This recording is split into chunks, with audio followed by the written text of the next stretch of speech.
talkSPORT Sports Update with Trust a Trader.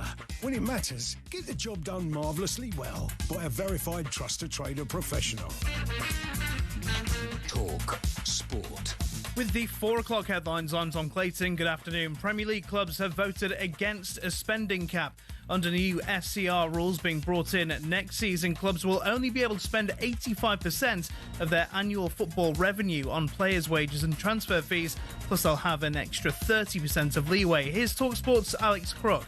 So I'm told that Manchester United and Manchester City in particular were pushing for this, and you can understand why, because United may have not had a lot to shout about on the pitch in recent seasons, but they continue to be a very profitable organisation, so clearly 85% of their revenue is a lot bigger than, say, Bournemouth's. Now, Rob Edwards makes his dugout debut for Wolves tomorrow. He says he's totally blocked out the noise after jumping ship from Middlesbrough and couldn't resist the temptation of the job. Ahead of the North London derby, Thomas Frank says Randall Colomwani will return, but will be fitted with a face mask. The forward suffered a jaw injury during international duty with France. Meanwhile, Mikel Arteta says all of Havertz, Jesus, Madueke, Odegaard and Gyökeres are close to an Arsenal return. But it's bad news on Gabriel. He'll be out for weeks, but we don't know how many just yet. We need to have another scan, I think it's next Wednesday, and we will have the timeline probably much more clear than we have at the moment.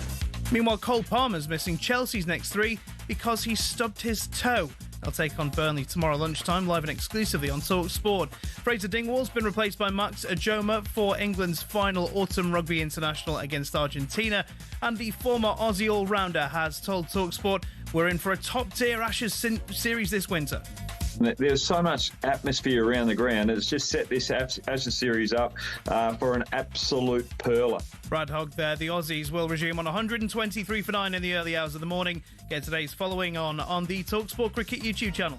talkSPORT News. The former leader of Reform UK in Wales has been jailed for making pro-Russian statements for money, and an Afghan national has admitted raping a 12-year-old girl in Warwickshire. More from the news team at past. talkSPORT weather with QuickFit. With a huge range of premium brands available, we've got what you need to drive away happy every time. Visit your local centre or quickfit.com and book today. A cold evening turning cloudier and windy with outbreaks of rain pushing towards the southeast. A milder night but still chilly in the southeast.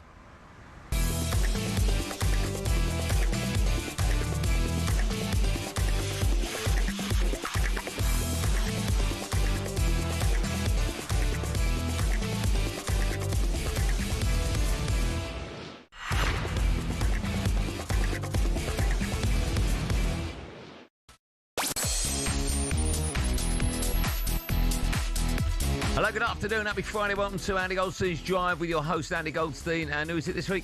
Oh, yes, Darren Bent. It's Darren here, by the way, Darren Bent. How'd you go on and dance against me just now? Can't tell him. Lost 3-2, another defeat. Useless. No. You're useless. Useless, mate. What do you call you again? I told you. Broadstein. The Premier League don't mean anything now. I'm doing my own breakaway league. Right, we got a show for you today. The Premier League is preparing for the potential return of Ivan Toney as he looks to keep his World Cup dreams alive. Would you give up £14 million for maybe a few minutes at the tournament? 03717 223344. We're building up to the Premier League's return. Hurrah! Alex Crook joins us for this week's Ready Steady Cook, and we'll look ahead to the first North London derby of the season, and we'll be asking who has more pressure on them, Arteta or Frank? And after an unbelievable opening day to the Ashes, we'll be joined by a man who knows exactly how to win down under. Former England wicketkeeper Matt Fryer will be on our show. So what a show. All that, plus Hugo Monye. He's with us in the studio. And from 6 o'clock, Benty brings us his EFL corner as well in today's show. All of that and more is coming up between now and 7. 03717 223344. That's the magic number. Dial that. You could speak to me and Benty live on National Radio. We'll have a bit of that. Good afternoon to one and all. Millions around the world tuning in for the last drive time show of the week. Me, Andy Goldstein Darren Bent. Just a quick shout out to Cole Palmer, who stubbed his foot. He's hurt his foot. I think he's broken it in about 40 places, out for another couple of months or whatever it is. Nothing worse than stubbing your toe, is there? One of the worst pains known to man. The stand on Lego, stand on upturn plug, stubbing your toe, all vile little painful injuries they are. No, the stubbing in the toe's the one. I've done it the other day. And my toe, top of my toe now is black because, like, I absolutely, I I don't know, I was doing something in Milan in the kitchen. I can't remember what it was, and I turned around to like either chase him or something, and I went horrible, and I went, you know, the scream. But you know what's funny? I don't know why we do this as humans, right? Yeah. You know when you I kick the sofa or the stubs under the sofa, or why do I then persist in attacking that part? No, I do that. Like that item, the sofa's been there for say 5 years. It hasn't moved. Always there. Why am I attacking the sofa? Minding its own business. Yeah. Just sat watching telly on its own, and you come and get a whack. Yeah. What are you doing? Yeah. Let me ask you this, right? Talking about like pains that are. Can you actually technically describe to me what a dead leg is? Why have some players? Because like when I was out with my mates in the pub back in the day, I'd go over and knee someone in the leg.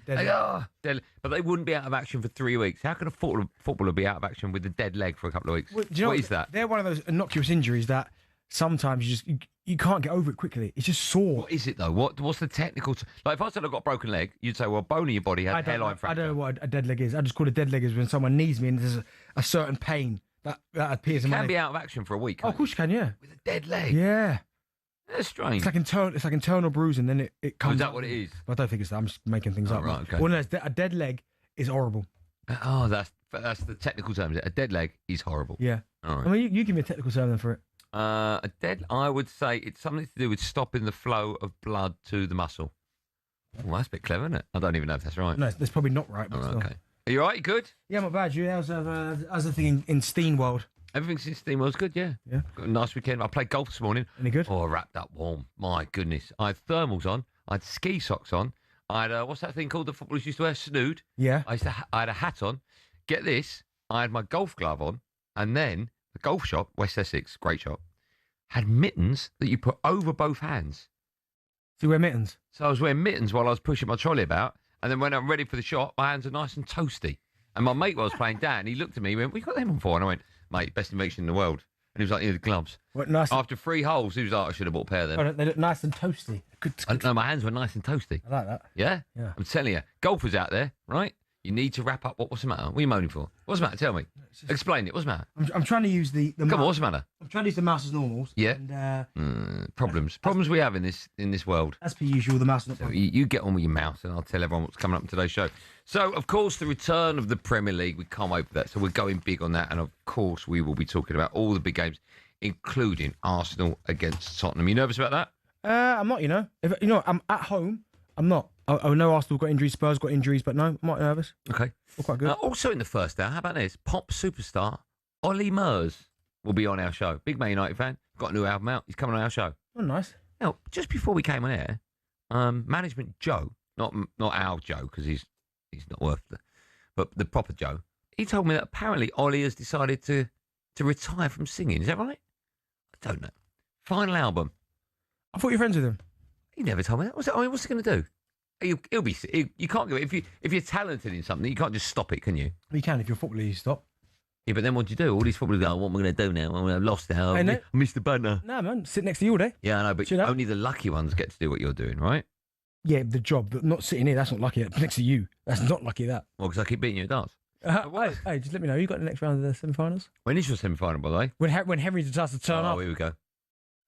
So all that is coming up a bit later on, Ollie, in this hour, and we'll be looking ahead, as I said, to a big weekend of Premier League football. And Ugo Monye will be joining us in the studio. Love Ugo. Have we met Ugo before? Has he been? He has been in before. Has it? How many times? Just 400. Okay. So Ugo will be joining us a bit like we love Ugo. We love Ugo, man. Fantastic. So all that and more is coming up in the next 3 hours. A big 3 hours coming your way. Do not miss it. And we're going to start with the question about this man. Should he take a pay cut and go to the World Cup? Here is Tony. Sends the keeper the wrong way. And England are back level. The first international goal of Ivan Toney's career. I still think it'd be a massive problem coming back because, he'd have to weigh up that situation because it's not as if you're talking about a couple of quid. These guys are on absolute fortunes. I think Ivan Toney is aware, actually, even if he's playing in the Premier League, that the prospect of him being part of that England squad at the World Cup is slim. Financially, is he really going to walk away from a £400,000 a week contract? Here comes Toney! It had to be! Ivan Toney scores!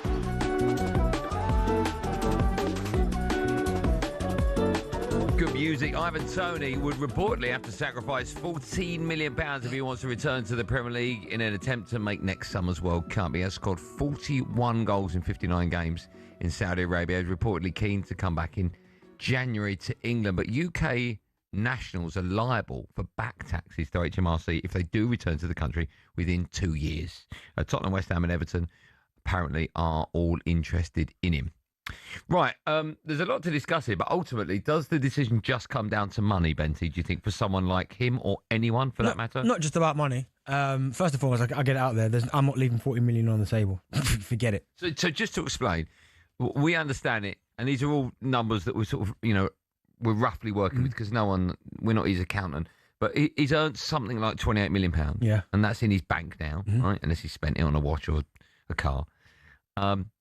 That's all tax-free. If within 2 years of working out in Saudi you decide to come back to England, then you lose the right, if you like, to not pay tax. And basically you're paying 14 million in tax. And you tax. have to pay 50%. So although he would be paying 14 million, he's still got 14 million, there or thereabouts. Yeah. But it would effectively cost him about half of his wealth so far. And then you talk about him coming back for a £200,000 a week contract, which will be then chopped in half again because of the tax. Yes, yes. So, I mean, I don't know how he's going to survive. I really no, of course, I get that. But listen, first and foremost, I'm not leaving the 40 million on the table. You're not. So my first question would be, would you pay HMRC £40 million to come back to England for 4 months? No. If it meant you got a chance of playing in the World Cup and also possibly scoring in it as well. Well, no, the only thing I'd say is unless Thomas Tuchel said to him, listen, Ivan, you've got no chance of getting in my squad if you continue to play in Saudi, then that's a different conversation. But if there's been no conversation and it's him just taking the chance of maybe I'll go back to play football in the Premier League because there might be an outside chance, then I'm not doing it. I'm staying there for at least 2 years. I mean, he's only, 30? 29, 30? Yeah. And then maybe after the 2 years, once it's all tax-free, then maybe I'll come back. But why is 14 million not enough? Well, it might be enough. But what is enough? Why do these guys who are billionaires continue to keep going? Yeah, but these billionaires couldn't pay for the opportunity to play in a World Cup. But he's been to that is priceless. Yeah, but he's been to a major tournament with England already. So I know it was Euros, but okay, if it was you and you were guaranteed some minutes on the pitch, he can't. But I'm just asking where your threshold is. Like, what's worth a place at the World Cup for you? If Thomas Tuchel said to me, definitely, listen, if you come back, play a few games, get yourself fit, I'm definitely picking you. Then that's a bigger conversation. Are you coming back for that? And I'd probably go, I'm gonna have to. You would, okay. If Thomas Tuchel, you're going to say, thanks, Thomas, but no. But Thomas, I appreciate the offer. I'm out. Can the FA cover my taxes? But no. First of all, I think unless Thomas Tuchel said to him, Ivan Toney, if you come back, you're definitely in the squad. I'm not coming back for that. I mean, he was in the very first squad when he moved out there. Then Thomas Tuchel's completely ignored him and left him out the next squad, and that's fair enough. And then this squad just gone. He didn't even have a striker in it. So no, if I'm Ivan Toney, I'm staying where I'm at. And especially, unless it's a team, and this is no disrespect, but you understand what I'm saying, there are levels. Unless I'm coming back for one of the absolute big boys that are playing Champions League week in, week out, they've got a chance of winning big trophies, then what am I coming back for? Well, Spurs are sort of in that bracket. Okay, Champions League football. Yeah. They need a striker. But they're not. But I mean, they've got Solanke, and when Solanke gets fit, they've got Richarlison. I would imagine he starts over Solanke when both are fit, right? Yeah, but how long is it going to take? Remember, he's been playing in Saudi for a while now. How long is it going to take him to get back to the tone that we know? That is true. So, would you come back for Spurs is difficult, but a team like Spurs, I know you're Arsenal fan. Champions League football. They are playing the Champions League, yes. But again, you've got to weigh it up. Can they win the Premier League? I mean, listen, anyone can, but I don't think they will. No. Say it was Liverpool, City, Arsenal. Yeah.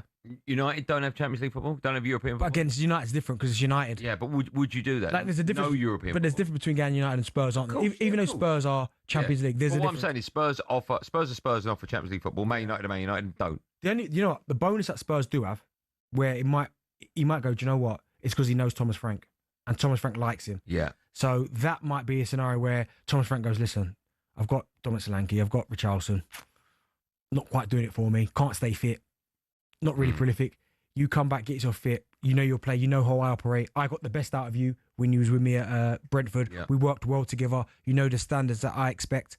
So there's where Spurs might have the upper hand. Let me ask you, we're also looking ahead to North London derby, right? You mentioned Spurs, they take on Arsenal. Do you think that Ivan Toney starts for both sides? Obviously Spurs, yes. Right now, it depends if the Ivan Toney that went is the one that is coming back, then you start for Arsenal ahead of Gyökeres. I think he's better. Okay. Like when they're at their pomp, he's better. But you know, you lose that. Sometimes players lose that intensity when you go to a lesser league. Yeah. But it'll be interesting to see what he does. I'll tell you, Spurs in the January transfer window can get him and Semenyo in. I know these are big ifs. What difference that can make? Well, do you know what? If someone's desperate for him, and I mean desperate, who? Like a club, right? Ivan Toney, they're desperate. Why can't they fall after Bill? I don't think anyone's going to pay £40 million. Oh, 7, you mean? Do you know what I mean? Yeah, well, okay. If you're that, say you're, no disrespect, West Ham, yeah, and you know that you're fighting at the bottom. It's worth £7 million. Is it? Do you know what I mean? Yeah, I agree with you. Well, even not that he'd go to a club like Wolves. No, but do you know, if you're desperate for him, it's worth Wolves going. He's £10 million. Just come. Give us 5 months, score goals. Yeah. Yeah, you're right. You're right.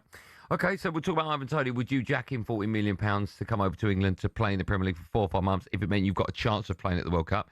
And also out the two, we are looking ahead to the return of football. Obviously, so many big games. The biggest, I think it's fair to say, North London derby at the weekend on Sunday sees Arsenal take on Spurs. I'm guessing both sets of fans would have a fit Ivan Toney as well. So if any of that floats your boat, and I'm sure lots of it does, why don't you pick up the phone and tell us why? 03717 22 334. That's where we go next. Live on Drive on talkSPORT after this. Oh, hello.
Hello and welcome to talkSPORT Goals and taking you through what should be another busy day of football. Chance to win it! We don't need to do that, guys. I'm going to owe you an apology.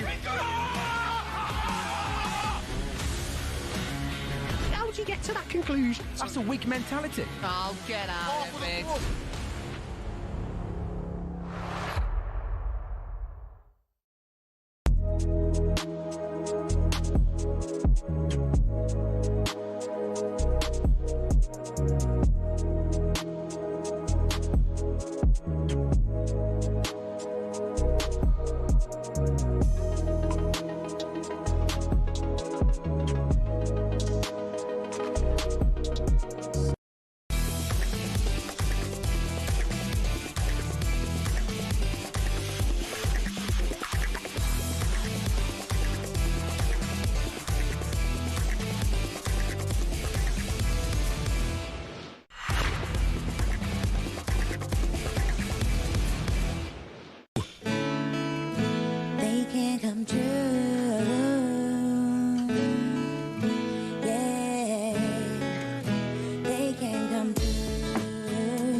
Talk Sport with me, Andy Goldstein Darren Bent and Justy. Score a home win with mouth-watering match-day meals in time for kick-off. You know this, isn't you? Gabriel.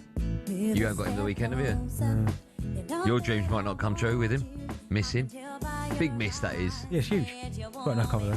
Have you? Mm-hmm. He's going to play there. Cappy. Mascara. Calafiori. Mm-hmm. Let's keep going. No.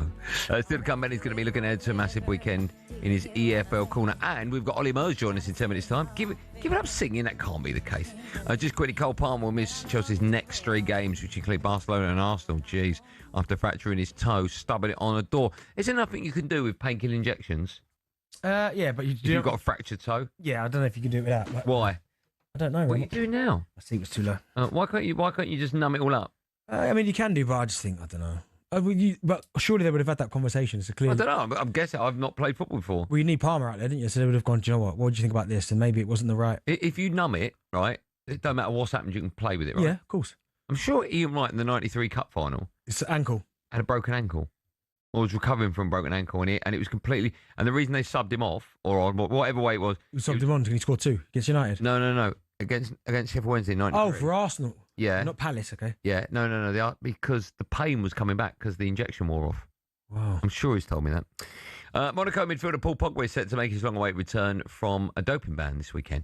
Right, we're taking your call. Should Ivan Toney take a pay cut and play in the World Cup? 03717 22 33 Gareth is an Arsenal fan. G-Dog? Hello, mate. How are you? I'm great. I'm very well. How are you? I'm good, thank you. How excited are you about the North London derby at the weekend? 2-0 Arsenal. All day long. All right. Fine, okay. Can't argue with that. What would you like to say about Ivan Toney? Are you giving HMRC £40 million if it means you've got a chance of playing at the World Cup? If I win the Euro Millions tonight, I would pay that out of my pocket to get him back. Would you? Yeah, I would. I was gutted when he went to Saudi Arabia. I think he was the type of player we could have bought. And I think with a fit and firing Ivan Toney, we'd have actually won the league last year. Yeah, listen, I was quite surprised when Arsenal didn't go for him and they went for Gyökeres. But I mean, there were rumours, and I don't think they were rumours. I think they were true that there were discussions between Arteta and Ivan Toney, and for whatever reason, he opted against it. But now I'm with you. I think if a fit Ivan Toney that went to Saudi is the one coming back, then yeah, of course you take him at Arsenal. He scores goals with both feet, inside, outside the box. He takes penalties. He's a brilliant player. He's got pace. And when he went to Saudi, he was at the top of his game. It's a lot of money for him. It's a lot of money for him to pay out of his own bank account. If he might not even play for England, right? He might get picked and sit on the bench for the whole tournament. I would only come back for the World Cup if I was Ivan Toney, if I was promised by Tuchel that I would play. Yeah. But I do agree with what Darren said about why wouldn't a club who wants him pay half of his 14 million to get him back? Yeah, it's a lot of dough. Do you know, I never understood though. Thanks, by the way. Yeah, I never understood, right? Because we love him, right? And we talk about Arsenal. Why did none of the other top clubs take him? I don't know. Do you know what I mean? Who name him? It could have been anyone. Okay, Liverpool might have wanted to go. I know they went for good on for him. Spurs at the time needed a striker. Arsenal, of course, we talk about Arsenal. Chelsea. Us? Man United. Yeah, I don't know. Do you know what I mean? So you look at it and go, why did no one take him? Ollie joins us now, not Murs. That's in 10 minutes' time. Hello, Ollie. All right, mate. How's it going? I'm great. How are you today? Yeah, not too bad, mate. Stuck in traffic, but it's all right. All right. It's not our fault, is it? Where are you? What road are you on? I'm on the M6 at the minute, on the hands-free. Oh, dear. Okay. Chuck a left. Mm-hmm. What do you want to say? What do you want to say? I was just playing. What do you want to say, Ollie? I'd have Ivan Toney, mate, at Man United all day long. Yeah. I'd get him in January. But would you pay 40 million out of your own pocket to play at the World Cup? Maybe. It depends. It depends. It's a once in a lifetime, innit, to go and play, and win the World Cup for England and play for a club like Man United. You only get to do it once, don't you? So. Yeah. Okay. So I need for me to come back and leave 40 million on the table. I need guarantees. Yeah, I agree with you. I mean, you can't. No manager really gives them. Russell's a Spurs fan. Hi, Russ. Hello, mate. How are you? Yeah, good, man. What would you like to say? First of all, I think, boys, your chemistry between you two is unbelievable on the radio, mate. That's very kind. Thank you, man. That's very kind of you. You might be too young to remember, but there was a couple called Derek and Clyde. Yeah, of course. Yeah, well, Benny they were as good as. Ben- they were fantastic. It reminds me of you two. Dudley Moore and Peter Cook, right? I mean, that's incredibly kind of you. But you're talking about superstars, geniuses. Yeah, exactly. That's very kind of you. Thanks, man. Go on, Russ. Look, listen, I'm a Spurs fan. I wouldn't have Ivan Toney back for £1 at Spurs. Why? Because first of all, when he chose to leave Brentford, he was just at that point where his career was about to skyrocket. He was potentially the replacement for Harry Kane for England. He had his choice of clubs, and he chose to go to a Mickey Mouse league for the money. And I just think if you can't back yourself as a forward, then I don't think that you're good enough. Look how long Harry Kane stayed at Spurs all the way through, and the move he made was to a big club, a big league, and he's done it again. If Ivan Toney scores 100 goals in Saudi or wherever he is, I wouldn't want him at Spurs because I don't think he's backed himself, and that's not the sort of player I think the Spurs want. Can I ask, going into North London Derby Sunday, would you rather do it with a fit Ivan Toney or Richarlison up top? Richarlison. I don't want Ivan Toney anywhere near us because I don't think he's anywhere near the player people think he is just because he had a few good years at Brentford. I don't think that says anything. Russell, have a lovely weekend. Thanks again for your kind words, pal. Cheers, mate. How nice is that? He likens me to a comedy genius. You? Nice. Huh? It wouldn't be you. Yeah, that's what he just said. Well, you're not funny. He said I remind him of... No, he didn't say not I. If I was to scroll back a couple of days, I'll find out what you're about. When there was 600 messages that came through. Yeah, well done, by the way. That's 50p a message. I took every penny of that home. Yeah. Bought a dartboard, still no good. Still to come, we'll be joined by the pop superstar Ollie Murs. Apparently he's retiring. We'll find out if that's true in just a moment. First up, it's time for No Googling. Oh, what a shot. What a shot, Judd. Even when Snoop was on, I can't get your concentration. This is yesterday. He wins 4-0. I know, that's why it says live in the top right. I know, but I've stuck up there by mistake. Yeah. I bet you wins 4-0. All right, but he doesn't. We want to know which player holds the record for scoring the most hat-tricks in Premier League against a single club. Oh, that's unbelievable. Which player holds the record for scoring the most amount of hat-tricks in the Premier League against one club? Andy Cole. No. Suarez. No. The answer to that and more coming up live on Drive and talkSPORT and Ollie Murs after this.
Premier League spending in future will not be tied to the revenue of the lowest earning club. Clubs have voted against so-called anchoring. So out will go PSR, in will come RSC from next season. talkSPORT's chief football correspondent Alex Crook explains briefly what the new rules will look like. You can only spend 85% of your annual football revenue on things like player wages and transfer fees. Clubs will have a multi-year allowance of 30% they can use to spend in excess of the 85%.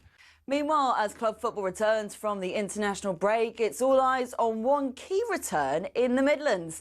Rob Edwards is back at Wolves after jumping ship from Middlesbrough. He says he just couldn't turn down the opportunity. This was something that I've wanted to do for a long time. And I didn't know if this job would ever come up again for me. The opportunity might never, ever come up for me to be able to be the head coach of this club. Cole Palmer will miss another 3 games for Chelsea after stubbing his toe. That includes tomorrow's lunchtime talkSPORT exclusive at Burnley.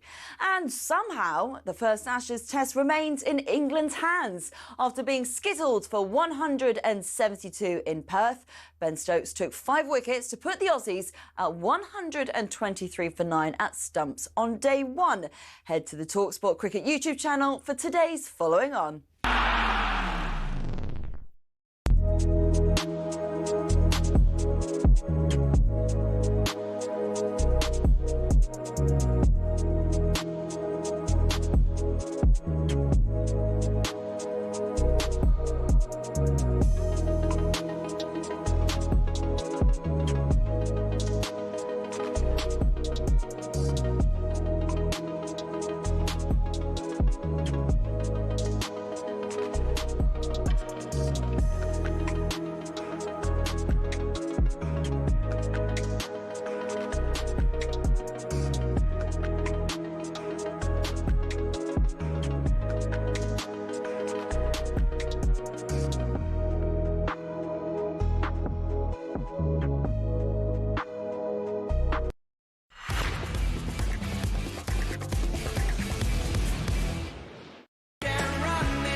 I'm loving this. This is Ollie Murs' new track. We'll speak to Ollie in just a moment. But just quickly, the answer to the no Googling which player holds the record for scoring the most hat-tricks in Premier League against a single club, it is Luis Suarez. I mean, you did get it. 3 against Norwich, you remembered. Well done. Still to come, we'll be looking ahead to the return of the Premier League in Ready, Steady, Quick. But now, let's speak to a proper real-life pop star, because today marks the release of Ollie Murs' 8th album called Knees Up. And this is Run This Town, the new track from that album. I love it. Turn it up a bit. Let's get more now from the man himself, pop superstar, massive Man United fan, my mate, the wonderful Ollie Murs joins us. Ollie, good afternoon to you. Good to speak to you guys. How are you? Yeah, we're good, mate. We're good, you? What a banger that is, Ollie. I'm going to retire, I think, after hearing I'm a Man City fan, Andy. I can't believe all these years I've known you, you dropped it. Do you know what? He said to me before as well, do you know what? I'm going to do that deliberately. I'm going to say that he's a City fan. I apologise straight away to you. How are you, man? Are you all right? You well? I'm great, guys. I'm so gutted you can't be here in the pub with me tonight. I'm celebrating my album, but it's a pleasure to talk to you both. Well, listen, we've got lots to talk to you about. First thing is, Ollie, right? Bit of surprising news from you today. Apparently, this is your last album. Is that right? No, of course it isn't. Can singers retire? I don't think that's a thing. This is what I was told. I don't know if they're winding me up behind the glass, but everyone behind the glass is. This is. Nah, this was me winding up my fans this morning. I genuinely woke up. I thought, right, I'm going to wind them up and get them pumped this morning, and it's kind of like gone a bit weird. Everyone's asking me. I'm getting my phone's blowing up and everything. I was just joking. I'm sorry. Ollie, bit of a wind up. You know what would have been really funny if you would have announced it as a joke and people would have gone, "Thank God for that, mate. I'm so glad." Oh no! By the way, I think there's a lot of people listening that would prefer me to retire. No, they wouldn't. No, they wouldn't. Yeah. I'll tell you why they wouldn't, Ollie. You've sold more than 30 million records globally over a 15-year career. I mean, that is and you're just getting started, really. Still, incredibly young. It's all going well. This album looks fantastic. That song sounds fantastic. You must be loving life at the moment. No, you know what? It's been an honour, like 15 years in the game, to still be out here doing music and doing what I love is honestly, I just love it. I really do. And obviously becoming a dad has recalibrated everything. Everything's kind of changed now, but in a really positive way. And I really, if anything, I want my my daughter and my son to see me perform at some point in the future. So yeah, there's plenty more music and songs to be made, that's for sure. The longer you're in the game, Ollie, does it become harder to obviously write songs and come up with fresh ideas? Or because you've just said down now the birth of your child, does that now give you more to speak about in terms of life? Yeah, well, with this album particularly, like it was nice to go somewhere different with it, because in the past I was like a single cheeky sort of out, cheeky chappy out there living my life, kind of doing what I want. And now that I'm married and got 2 kids, it was like, what can I write about on this album? So yeah, I just was just having fun and for the 12 days a year that I get to be a lad, because now I'm a dad, I don't get them nights out anymore as much as I'd like. My studio time was just me kind of writing about that and having some fun with it. And there's a lot of Scar influence on it. It's got a very it's a very laddie album, but it's very it's an album that I always wanted to do. So yeah, definitely changed. Is there truth in the rumor that your next album will be a song all about great hair styles, including because your hair looks amazing today, Ollie. Is that something new you're using or what? It is. It's this paste. It's called the Goldstein paste. I've just been putting it in my hair, and it's just, honestly, I don't know what's happened to it, but I don't know if there's like growth hormones in it, but it's getting bigger. It does have that in it, actually. It looks fantastic. Listen, let's talk about your love of Manchester United, right? Because we know you're a big Man United fan, not Manty, a big Man United fan. They host Everton. It's live on talkSPORT on Monday night. Unbeaten now in 5. How do you feel about Ruben Amorim Manchester United? Because it's difficult for me. I come on air after we don't lose, and people are like, see, we've turned the corner. I'm like, yeah, we should have beaten Forest, should have beaten Spurs. We all know you don't like him, Andy. It's fine. Well, no, we all know. It's not I don't like him. I'm just not convinced yet. That's all. I think that's fair. Are you convinced yet? You know what? I am. I am a bit convinced, yeah. I think that he needed to change the culture. He needed to get rid of some players. I think, as much as you're going to miss a talent like Garnacho, because let's be honest, he's a great young talent, his personality and his attitude wasn't right. So I really feel with this current squad that he's got rid of them types of players, and the culture seems to be better. They seem to be playing for him. And no one can deny the fact that we are 5 games unbeaten. So if we can go into the Everton game on Monday night full of confidence, and I'm not saying by any stretch that we're going to be like title contenders, but I definitely see a much more improved Man United team, and a team that I'm excited about watching again. I seem like there's a bit of consistency with our play. We seem to be getting goals again, and and Brian Mbeumo and Cunha have just lit up this team, and it's exciting at the moment. So, Ollie, what should the expectation be then? Because we all know last season was a disaster, didn't play well at all. But you are right, you've made good signings. You look a little bit more resilient. You've got some players now that can score goals. What should the expectation be for this season? You know what? It hurts to say it. We just need to get into Europe. And I don't care what that is. I just think we need to get... Of course, we would love to get Champions League. But... And you know what? Actually, be fair, the league at the moment, apart from Arsenal, everyone's a little bit inconsistent. So, listen, there's always a chance, but we just need to keep doing what we're doing, take game by game. And if we can get back into Europe, that's massive for us. Get back into Europe, build again with the squad, recruit again, and then who knows where we might be in the next year or two. But it's definitely going in the right direction, Andy. Come on, you can't disagree with that. It's definitely going in a much better direction than what it was. I just feel there are times, and I mentioned the Spurs game and Forest game, that when we concede, it seems to be down at our right, our opponent's left, and that's because Ahmed isn't a defender. But yet, when we revert to defending and our wing-back has to come back and defend, it's Ahmed. And that's where the goals come from. And I'm like, he's not a defender. And that's why. And I can see it every single time. I'm just still not convinced about 3 at the back. Yeah, you might have a point. But to be honest with you, I was at the Spurs game and I thought, to be honest with you, we dominated it for long periods. And actually, I don't necessarily think he got the substitutions right on the day. No. But we deserved the point. We didn't deserve to go there and lose. And so I'm glad that we showed the resilience. We got the goal. And especially De Ligt as well. Mateo De Ligt. I mean, a lot of people should, were writing him off a few years ago, and I actually think De Ligt is an elite centre half, and I think he's showing that in the Premier League, and I think he's been amazing for us, and I really do. I think if we can get that consistency, and what I like what I think he's starting to do is not change our back four as much, which is quite nice. He's kind of or back three. He's kind of keeping it the same now, which is good. He's getting a bit more consistent. I'm a big fan of Dillett as well. We started the show talking about Ivan Toney and should he come back to maybe take a case for a World Cup spot. What's your view on Ivan Toney? Would you have him at Manchester United? Oh, that's a real tough question, you know. Well, we are still quite short up top. So, listen, Toney, I really rated him at Brentford. I thought he was great. I thought he was great in the Premier League. I'm just not sure with where we're going as a club. I'm not sure he would be the right signing for us at the moment. No, I think it'd be great, but I don't think he's the right signing for us at the moment. I'd rather us buy midfielders. I think we need a couple more midfielders, and then we can bring Bruno Fernandes further into the 10 role, which I think, you know, Bruno Fernandes is almost like a goal scorer for us and an attacker. We need to get him further forward. So I think my priority as a Man United fan is, can we get a midfielder in January? That's probably the most important thing. Just before we let you go, some people may have seen you at the boxing over the weekend. You're in Sam Gillies' corner. He lost narrowly on points to Ishmael Davis. Not the result, of course, you or he wanted. What did you make of the evening's work from him? What did you make of the fight?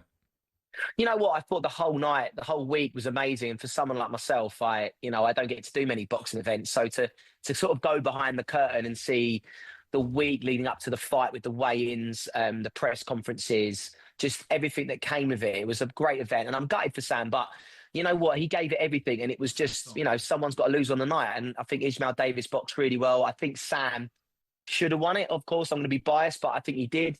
But listen, just them events, Eubank Ben, everything about it was a great night. 50 Cent being there, it was a great night for British boxing. And I'm really proud of my mate Sam. He's only 31.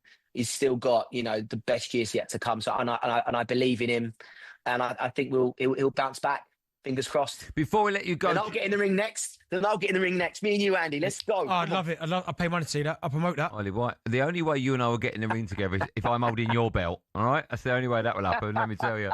Before we let holding my what? Holding my what? I'll tell you whatever you want me to hold, but we won't be fighting. Put it like that, right?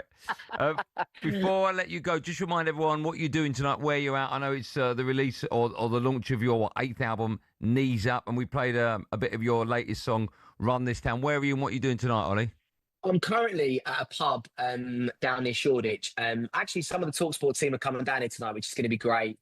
We're going to have some drinks. We're going to play some darts, a bit of karaoke, launch the album Knees Up, and just thank you for anyone that has listened to it so far or bought it. Thank you very, very much. I love you guys. And it's out now. Go listen to it. And if you want to come down for a pint, come down. Ollie, we can't wait. Have a great night tonight. Good luck with the 8th album. I'm sure it'll go straight to #1. We love you. We'll see you soon, pal. Love you guys. Thanks, Cheers, man. Ollie. See you later. Have a good one. We will, Ollie. You too as well tonight. There you go, Ollie Murs. This is his latest song from his brand new album. This is Run This Town. His album is called Knees Up. Go buy it. More from me and Benny right after this. Love and Drive and talkSPORT.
Hello and welcome to talkSPORT Goals. We've been taking you through what should be another busy day of football.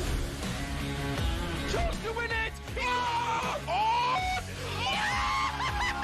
We don't need to do that, guys. I'm going to owe you an apology.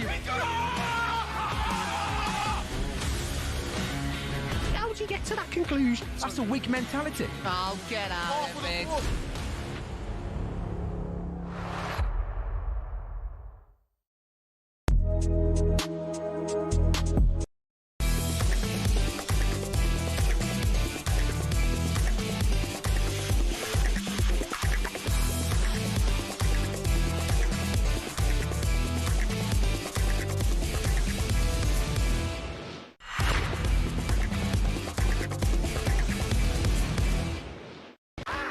Feel it coming in the air. Hear the screams from everywhere.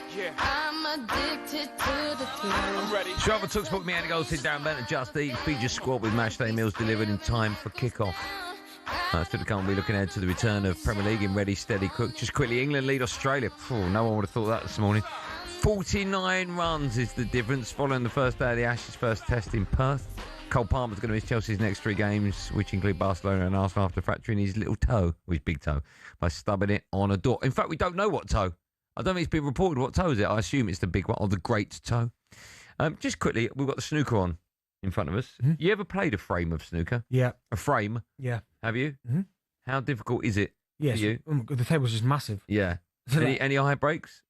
92 is my highest. How long do you think, genuine question, how long do you think it would take you if you started playing today, right now, let's say 5 o'clock, and you weren't allowed to come off the table till you made a 30 break? How long would you... Oh, a couple of hours. Are you joking? Yeah. Oh, you are joking? No, I'm not joking. You got no chance. 30. So red, black, red, black, and that's it, 30. Bang, done. No, that was about 20. Okay, a couple more in then. No chance. I reckon if you played 10 frames, you wouldn't get more than 20. All right. I beat you. I've seen you, mate. I've seen you get beat already at pool. You wouldn't, mate. You wouldn't. Max and Ryan beat you. No. Yes. Hey, sorry, I've just won 2 games in the US Open. Is that not good enough for you? Yeah, you beat a barber and a barbecuer. A barbecuer? You know what I mean? And a candlestick maker. Yeah. Right, time now for this. Paddy Power on talkSPORT. With Paddy's Super Sub, your new bet rolls over to the new player coming on. T's and C's and exclusions apply. 18 plus, begambleaware.org.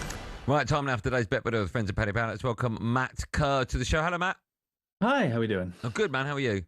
Good. Bit of darts, bit of championship football tonight. Good Friday. Well, is that what you're doing? That's what I'm doing. Oh, bit of darts, bit of championship. Are you any good at darts? I mean, as good as you can be when you're not even really on the level of playing in competitions. I'd average like 40s and 50s when I'm. Have you ever knocked a 180 in? Yes, once. Okay, we're the same level. Right, we've got you on because we're looking ahead to tomorrow afternoon in the Premier League. Newcastle play Man City at St James's Park. Before we talk about our picks, can you remind everyone how the bet works? And of course, the charity that may benefit if we hit this one off. Yeah, so we're raising money for the Attitude Foundation today, a wonderful charity having causes up and down the country for the LGBTQ plus community. The Bet Builder itself is just an accumulator on events within the games. So corners, fouls, shots, goals, win, draw, anything you can think of. Right, it's a 5-leg Bet Builder, these round picks. I've only done this 300 times. I've gone for Haaland to score 2 or more goals. I always fancy him when he's playing. Yeah, it's hard not to have faith in someone that's done this 11 times already in all competitions this season when it's only November. Like, what can you even say about it at this point? His goal per minute ratio is the highest of any player in a top 5 league in Europe since Ronaldo scored 48 goals in a season in 2015. Benny, what are you going for? So I've gone for both teams to score, please. Yeah, City's clean sheet against Liverpool in the last round of fixtures was their first in their last 5. Despite the fact they've won 4 of those matches, they're still conceding even when they're winning. Newcastle, on the other hand, 1 clean sheet in 6, but we've already put Haaland to score twice on the bet slip, so it's sort of a given. Next up is producer Joe, celebrated the 5th year of his wedding anniversary. Was it yesterday? On Monday. Monday was. What's he gone for?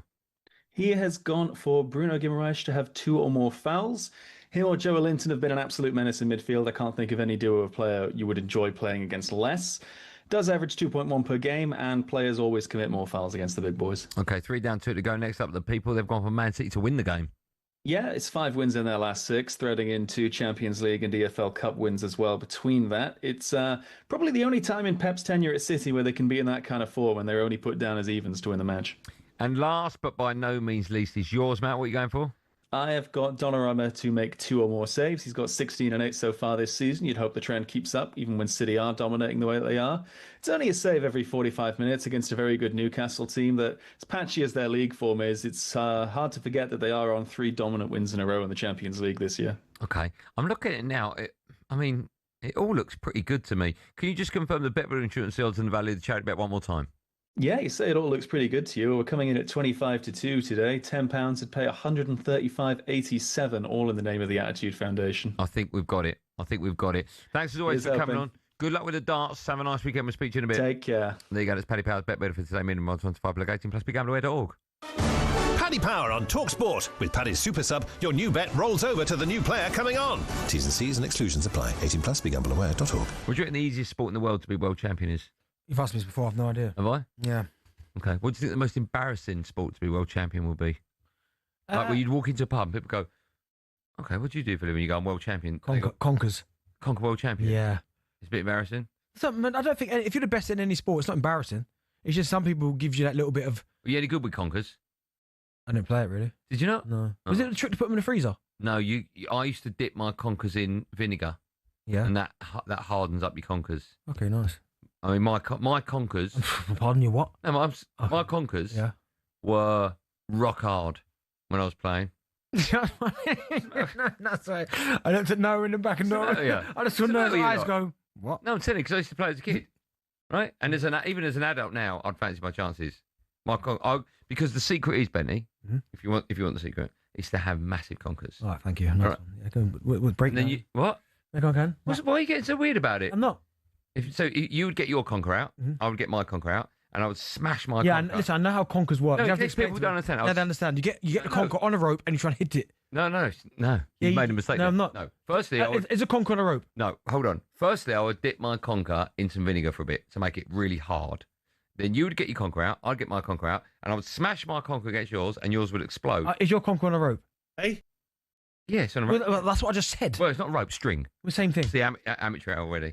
No, so that's where you're going wrong. String breaks, rope doesn't. You can't put rope through it. How big are your conkers? Right, when we come back, Alex Crook will be joining us for this week's Ready Steady Crook. Yeah.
Shin pads are a footballer's best friend, even if players like Jack Grealish do wear such small ones you can barely even see them. But what's the story with shin pads, and are there any rules on how big they should be?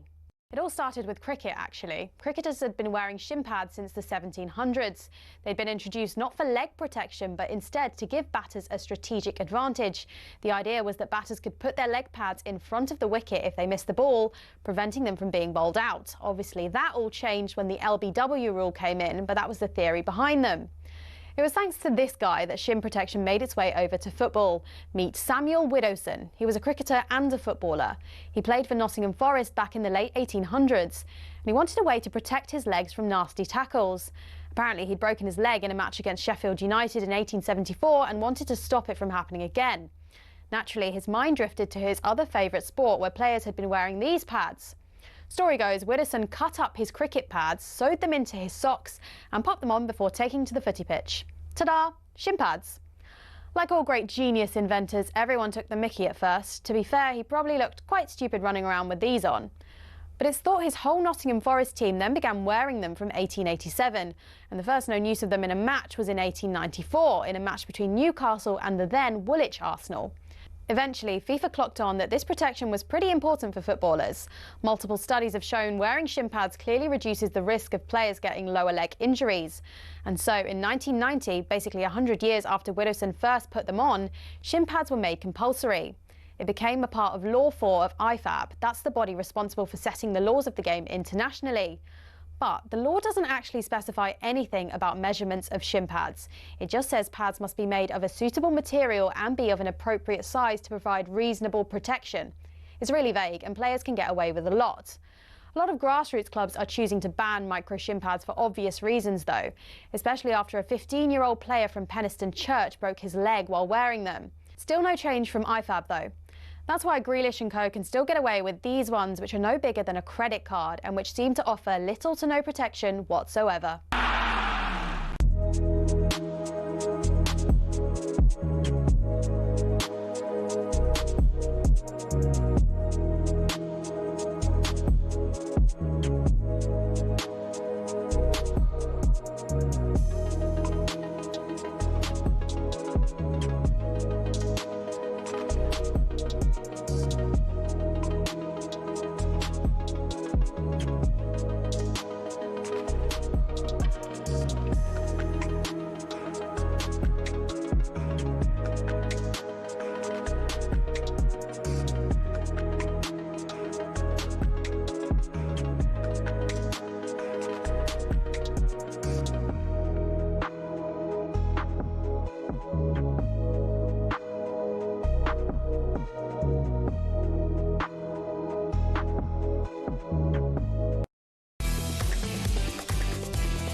Well, back to our number 2 drive on talkSPORT. Me, Andy Goldstein, the Conker King, alongside me, Darren Bent.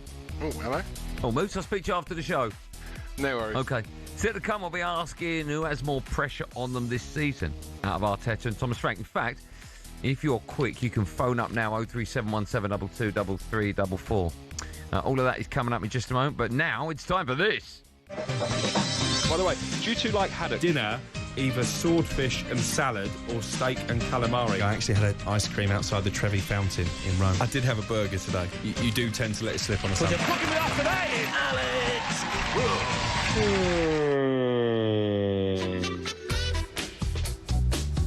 No, we were talking about Ivan Toney having to give the taxman £14 million. Our next guest knows exactly what that's like. Hiding in a makeshift office at the end of his garden. It's time for Ready, Steady, Crook, where this week we join my talkSPORT's chief football correspondent, Alex Crook, to look ahead to some of the biggest games in Premier League this weekend. Crookie, you all right? Hiding out in your secret office? I am, but do you know what? I've been away this week. So literally, I've only been back home for about half an hour. The place is freezing, honestly. Hence the fact I've got a jacket on. Why? No one's been in this week? Yeah, no, we were at a little family break in Portugal. So, yeah, the house has been left to its own devices. Honestly, don't know they're born, these people. I mean, Talking about Ivan Toney with 40 million. What are you doing? Visiting your money? See how it is? Help him prop up the Superboc empire over there. Cookie, I understand, by the way, that when Drive Time moves to America the week after next, you're out there with us. Is that right? I am. I'm keeping you company, keeping you on the straight and narrow, apparently. Okay, that'd be nice. Who are you sharing with? Do you know? Hopefully Benty, that'll be fun. No, I'll tell you, no chance. top and tail again with Benty, yeah? Right, we've got lots to talk to you about. Let's start with West Ham. They go away to Bournemouth tomorrow. Nuno Espirito Santo's side. They're 18th, but they have won their last 2 games in the league. Cookie, what have you got for us ahead of this game?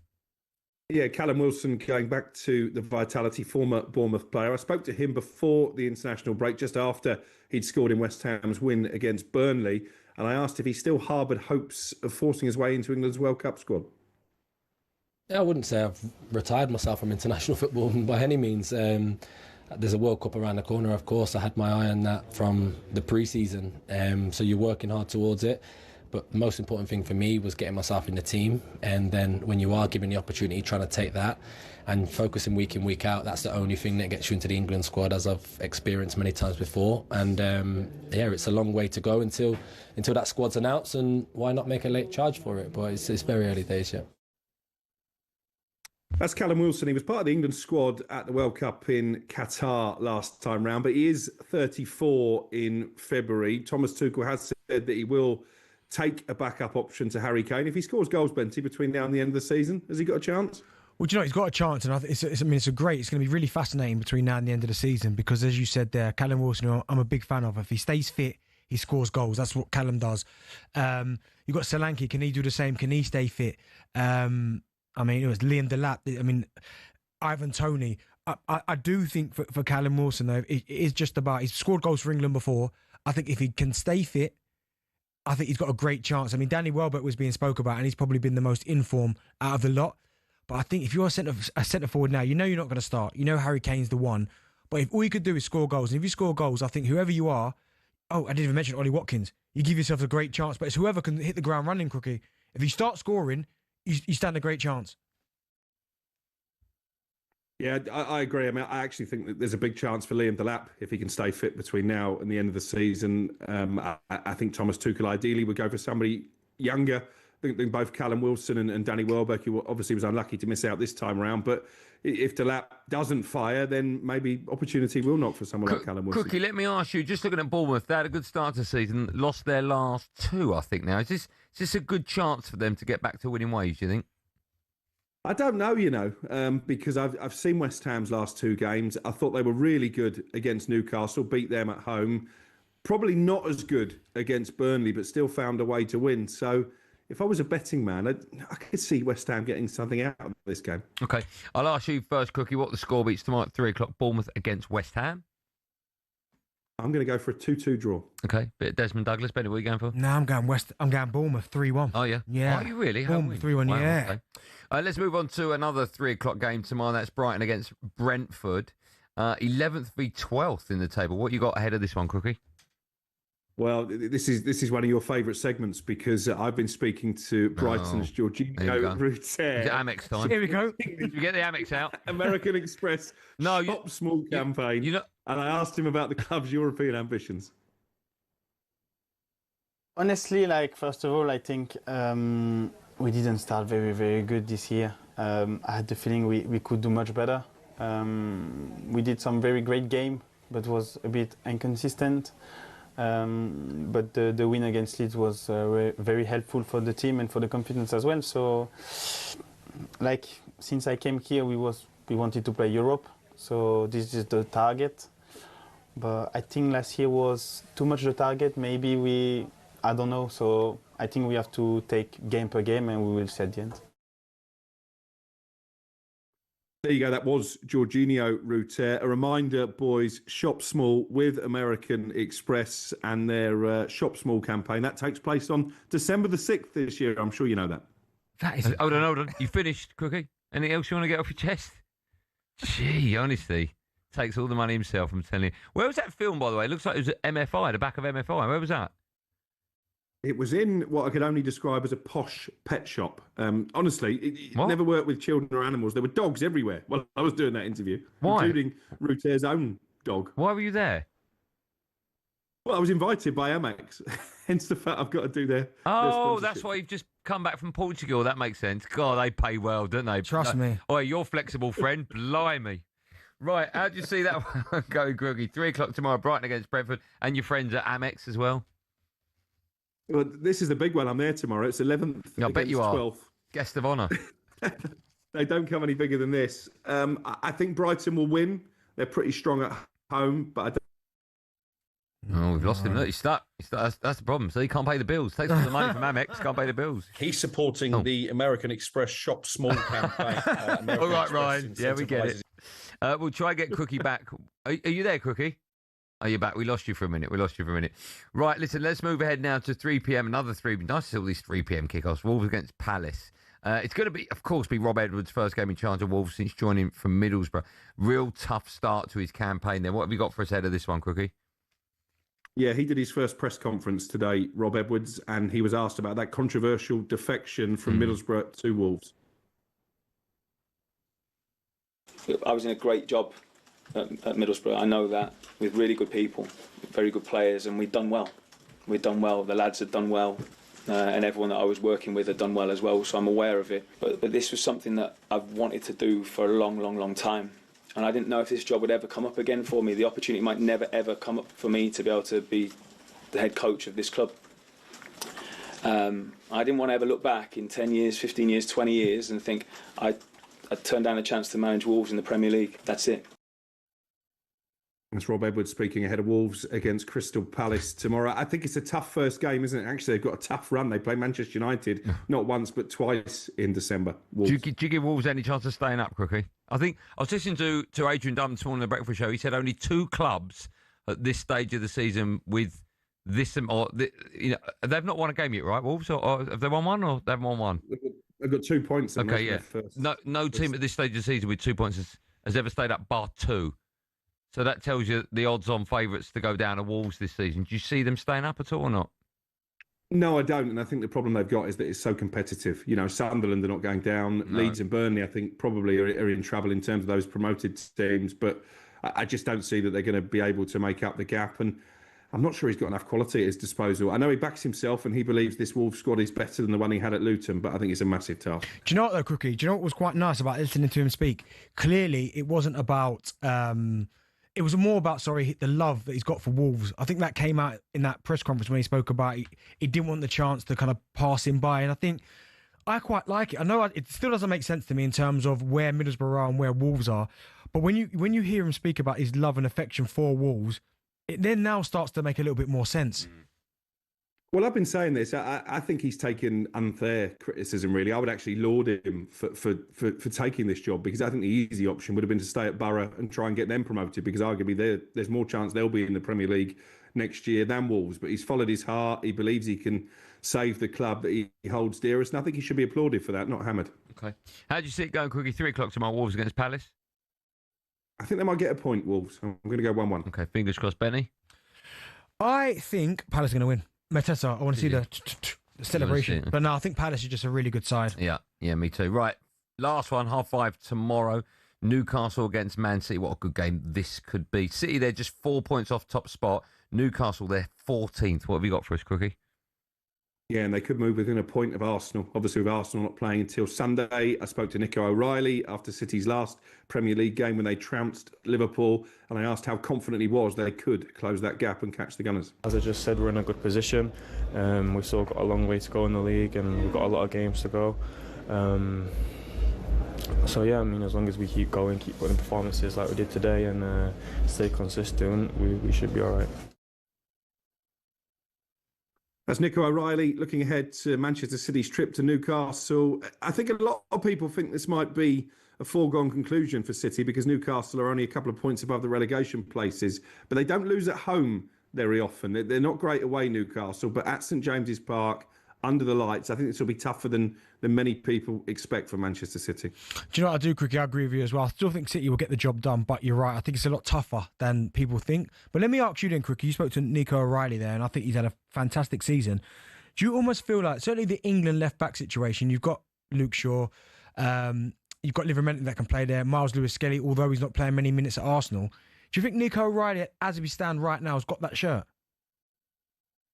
I think he's been one of the big winners from this international break. I thought he looked really composed in those 2 games that he played for England. And Thomas Tuchel has said if you're in possession of the jersey, then it's yours to hang on to. So I think he's got a great chance not only of being on the plane, but maybe, as you say, being in England's starting 11 come next summer. I agree. I think he's going. I think he's a great I don't think there's any question marks. No, I agree. I think he's going. I agree. We're short left backs anyway. Listen, before I let you go, Crookie, what will the score be? Newcastle against Man City, R5 tomorrow? 2-1 City. Benty? Yeah, I'm going to go 4-2 City. Oh, are you? Yeah. It's wow. St James's Park's always lively, isn't it? Okay. Crookie, what are you up to tonight? You got a barbecue? You down the pub? What are you doing? Well, do you know what? My daughter's just finished her mock exams and she tells me she's done very well. So I'm treating them to Domino's, but I live out in the sticks. This is a true story. Yeah. Domino's don't deliver to my house. So I've got to go to the local pub, wait there, and they'll deliver there. I mean, is that part of the deal? You've got to go to the pub to wait? Is that what Domino's say? Why have you got to go there? Could you not go and get it? Yeah. Why don't you just leave a little bit later? This is how committed I am to the family. I'm willing to go and spend an hour at the pub and wait for the pizza to arrive. How nice is that? And then when you get back, you'll have the munchies. So when you get back, it'll just be an empty box. Quite possibly. How nice is that? Quickie, we love you. Keep up the great work for us and for talkSPORT. Have a great weekend. Enjoy that pizza and we'll speak to you later. Cheers, boys. Have a good one. Thanks, man. You had one for Alex Cook. When was the last time you had pizza? Oh, you had it the other day, didn't you? Across the road. Yeah, beautiful. I hadn't had a pizza for ages. You know, if you have like an Italian dough, they leave it for 24 hours. So when you eat it, it doesn't bloat your stomach. Are you aware of that? I don't know that. I thought that's what sourdough was. No. So if you had the pizza you had across the road, did it bloat you or not? No. They make it the right way then. So you know when you go to some pizza, I won't name them, but and then you eat it and you got to unbutton the top of your chair. That's because they literally make the dough. I'm not naming them. Literally make the dough and cook it straight away. No good. If they're on Just Eat, don't mention them. I'm not mentioning them. Oh, yeah, no, we love Just Eat. Of course they're not that. When we come back, like a big tasty. Yes, so do I. When we come back, we'll take your calls out of North London Derby. And one of the questions we're asking, who's got more pressure to get what they need to get this season? Is it Arteta, who... He's under big pressure. Yeah, I was going to say has to win the Premier League, but there's so much pressure. Or is it Thomas Frank? I sort of feel, if I was a Spurs fan, anything other than top seven is no good. Not good enough. Pressure's different coming on. Okay. 03717223344, and also Spurs fans, any way you can win this weekend. Pick up the phone, dial that number. You could be next. Live and Drive on talkSPORT after this.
welcome to talkSPORT Goals. We're taking you through what should be another busy day of football. Chance to win it! We don't need to do that, guys. I'm going to owe you an apology. How would you get to that conclusion? That's a weak mentality. Oh, get out of it.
This one of yours? Yeah, because it's about Gabriel, isn't it? Roy Davis Jr., Gabriel. Gary's classic. I've heard this before. What year? Can I guess? Well, I don't know the year, but I'm going to go. Have you got the year there, right? Don't tell me. Have you got the year? I reckon this is mid-90s? No. 94? Later. A lot later. 95? Maybe late 90s, early 2000s. So not a lot later than 95. Right, what year? 94. Was it?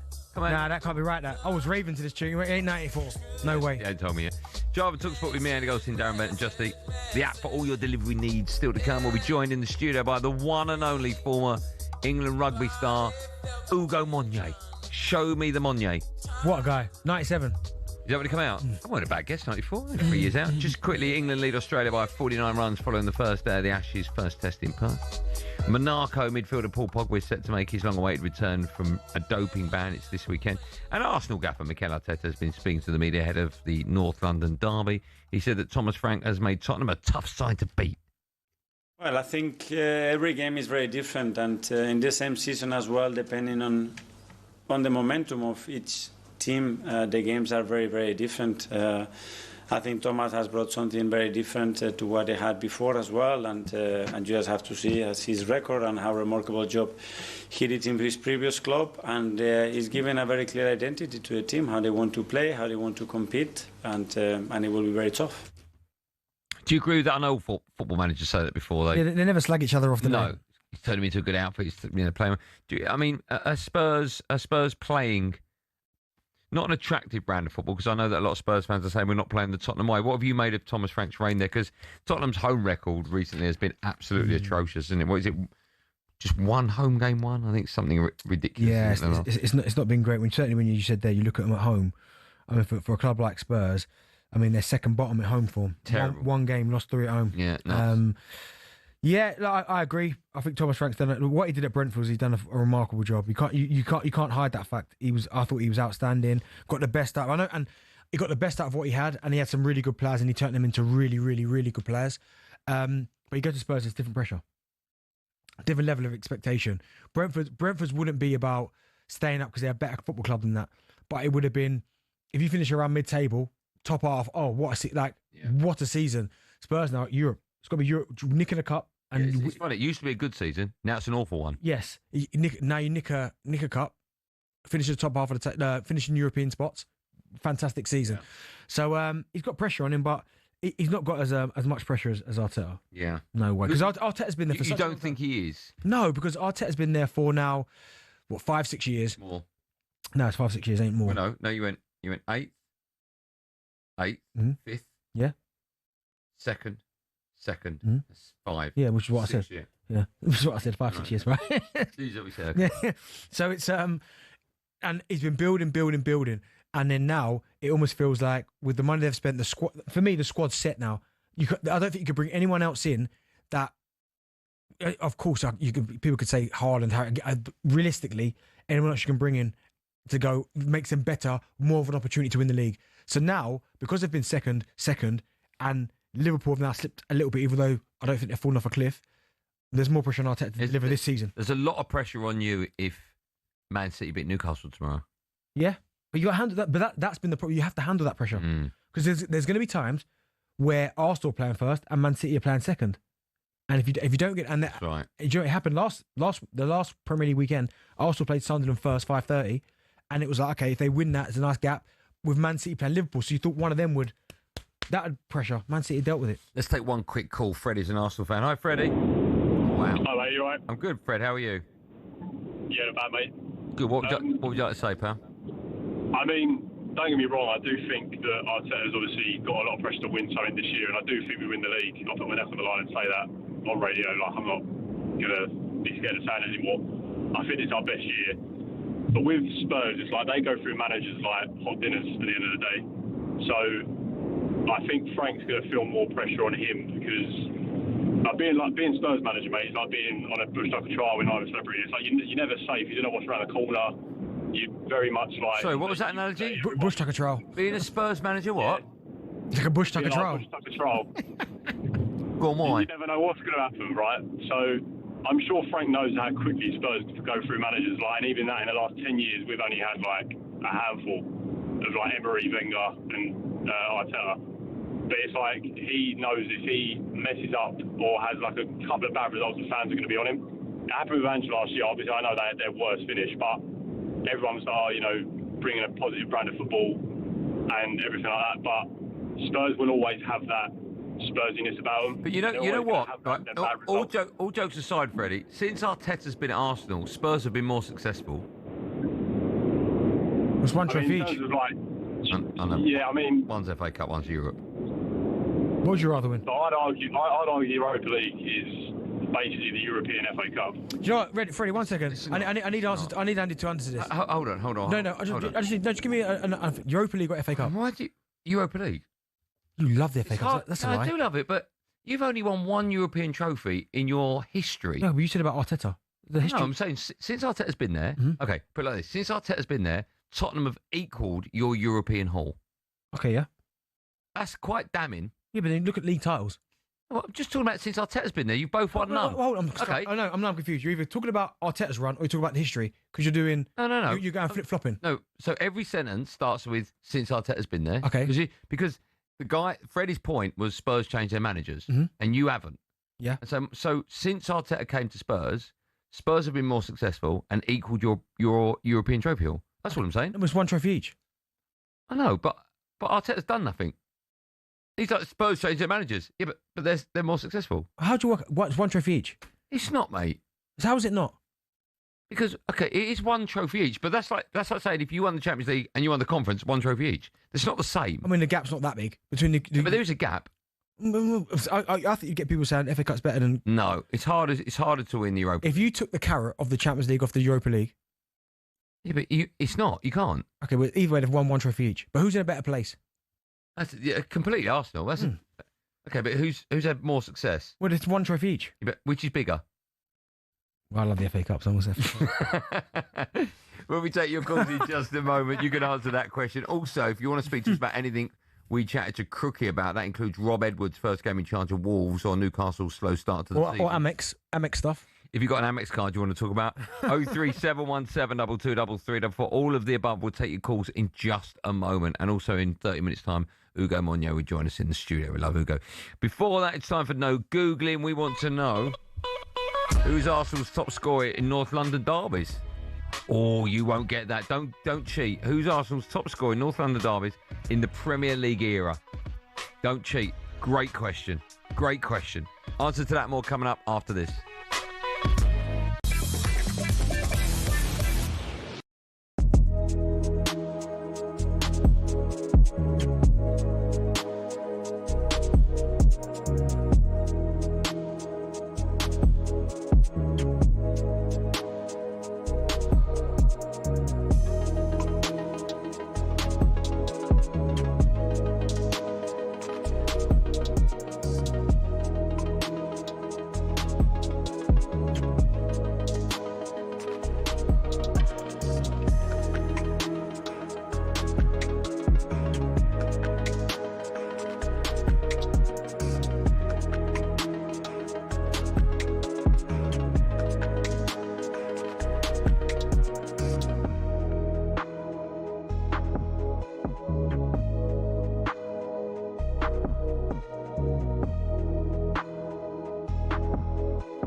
Premier League spending in future will not be tied to the revenue of the lowest earning club. Clubs have voted against so-called anchoring. So out will go PSR, in will come RSC from next season. talkSPORT's chief football correspondent Alex Crook explains briefly what the new rules will look like. You can only spend 85% of your annual football revenue on things like player wages and transfer fees. Clubs will have a multi-year allowance of 30% they can use to spend in excess of the 85%.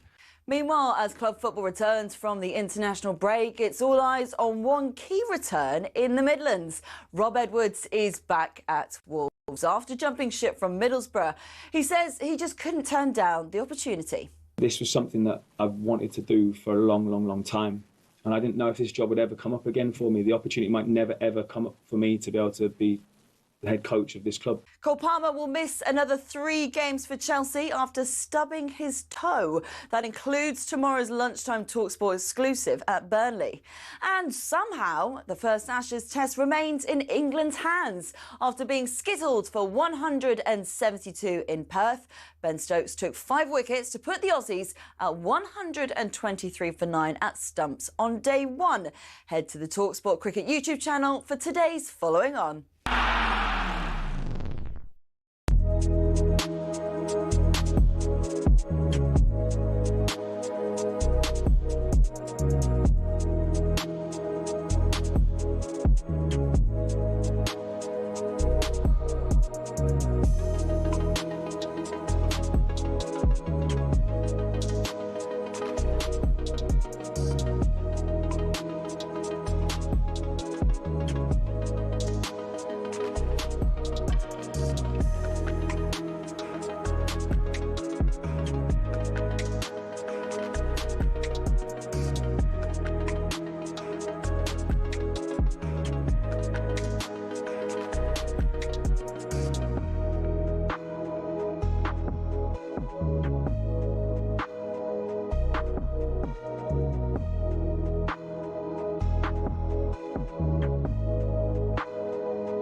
talkSPORT, Andy Goldstein Bent alongside. Before the break, I asked a question: who's Arsenal's top scorer in North London derbies since '92? You want a clue? Go on. You know you can get like a steak and kidney pie. Right. If I was going to buy a load of them, but I stole them, you could say that I pie thief. No, I robbed them. Right. So I robbed what? I robbed them. All the. I robbed all the pies. That's his name. Robin Van Persie? No. I robbed all the pies. Arsenal player. It's not a man, is it? What? Is it a woman or a man? Is it a woman? Yeah, but it could be North London derby. No, man. No, man. Thierry Henry. Thierry Henry from I robbed all the pies. Okay, this is going to be funny. No, you'll get it. When you'll hear it, you'll go, oh, yeah, fine. I robbed all the pies. That's so easy, man. How's it not Henry or Wright or Van Persie? I've got the answer in front of me. I robbed all the pies. I robbed all the pies. You'll kick yourself. Winger. Saka. I robbed all the pies. Saka. Who was it? Robert Perez. Perez is the most? Yeah. 8 goals. I rob Robert All the pies. Perez, Rob, pies. Oh, okay, fair enough. Yeah, it's a good clue, isn't it? Still to come, we'll have some fun with the best of talkSPORT, but now the Tottenham boss, Thomas Frank, has been speaking to the media ahead of their game against Arsenal on Sunday. He said that he realises the importance of the North London derby. And we've got proof of that, haven't we, Ryan? Yeah, this is the real one. Super excited. Of course, before I stepped into the club, of course, I knew about the North London derby. But it's when you are in it, you sense it and feel that this is important. You feel from the fans, you feel from the staff members, the players, the people that's been working here for years. This is the big one.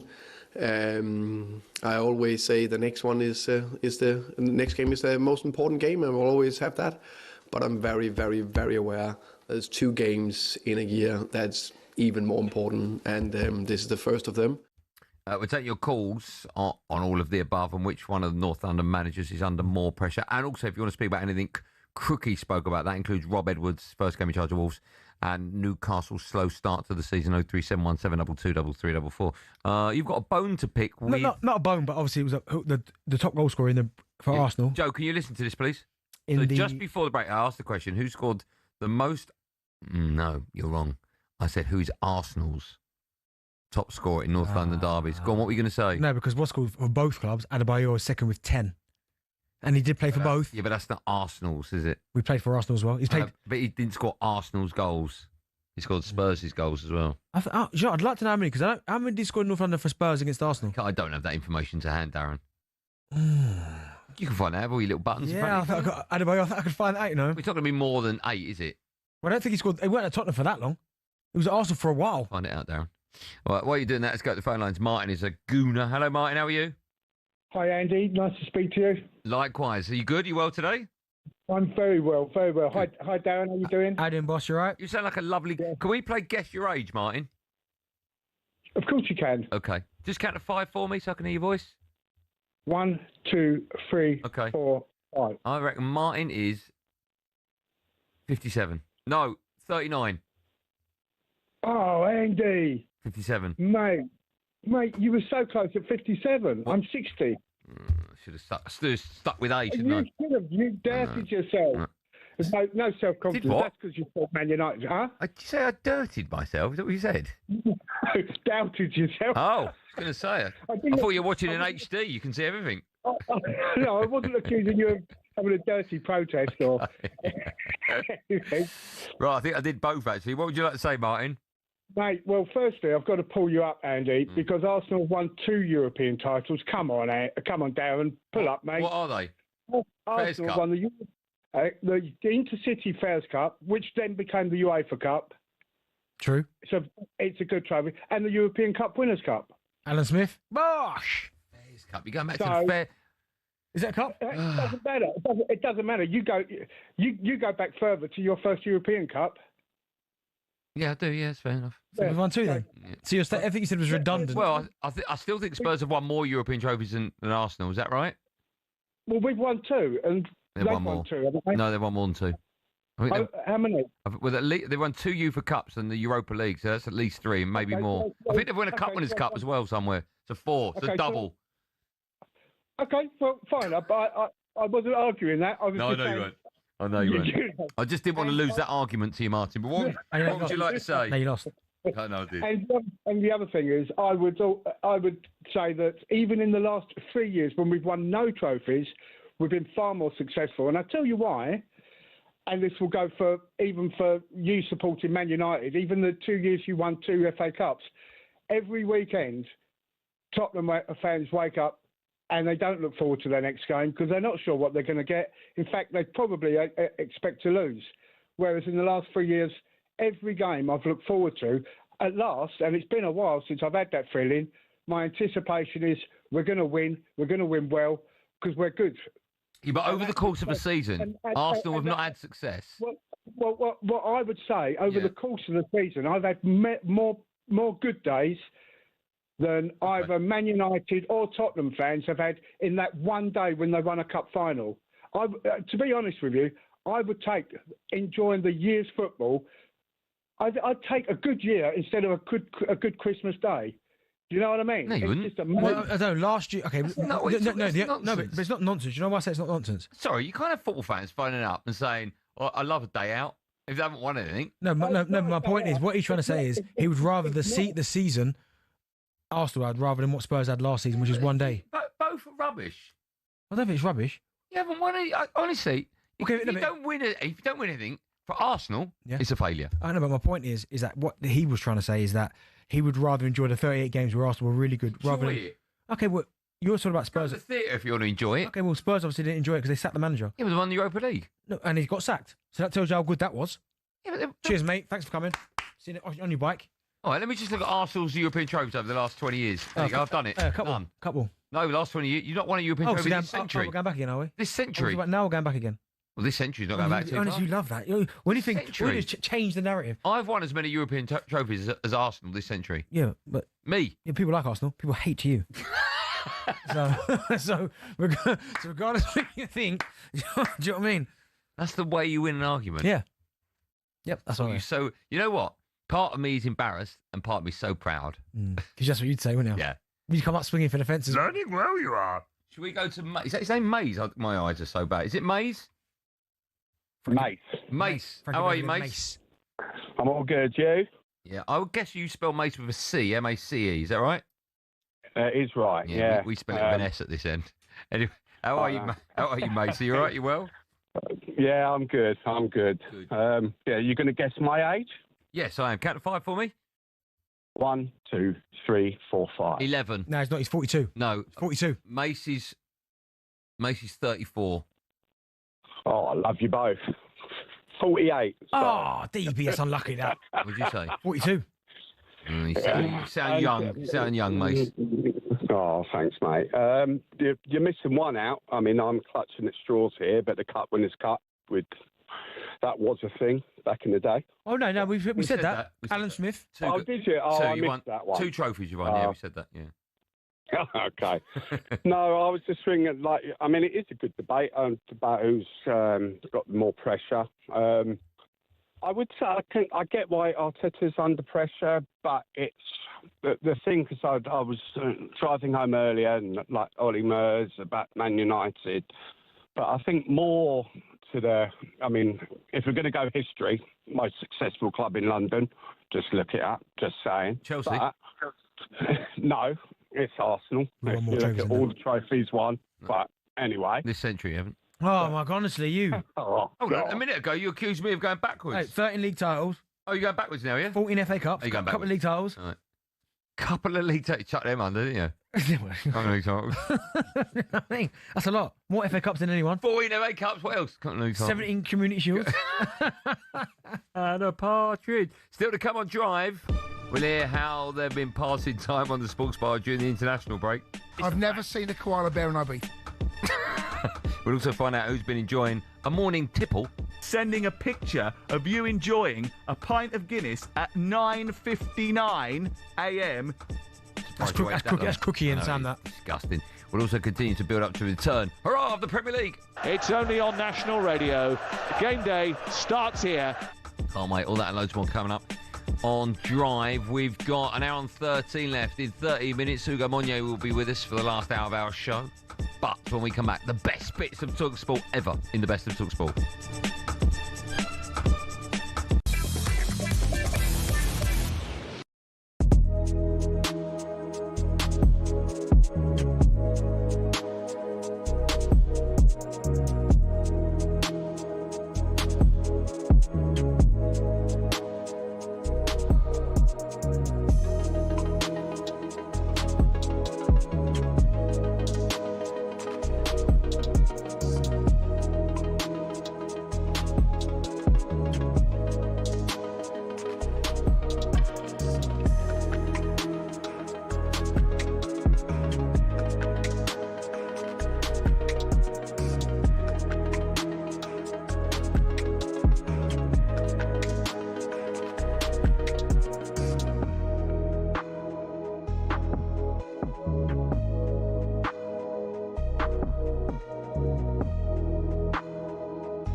welcome to talkSPORT Goals. We've been taking you through what should be another busy day of football.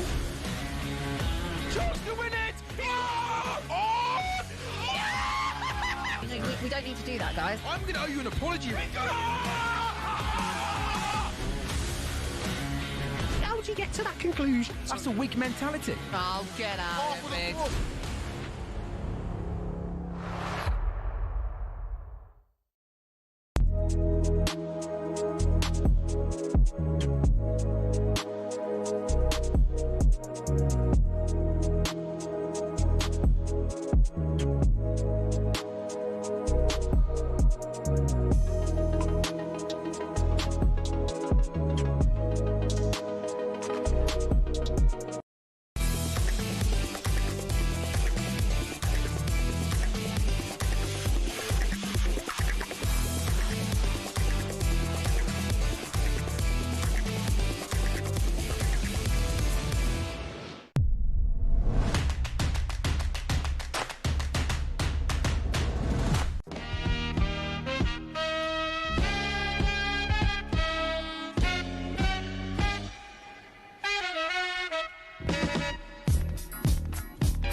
Is this the Mace version?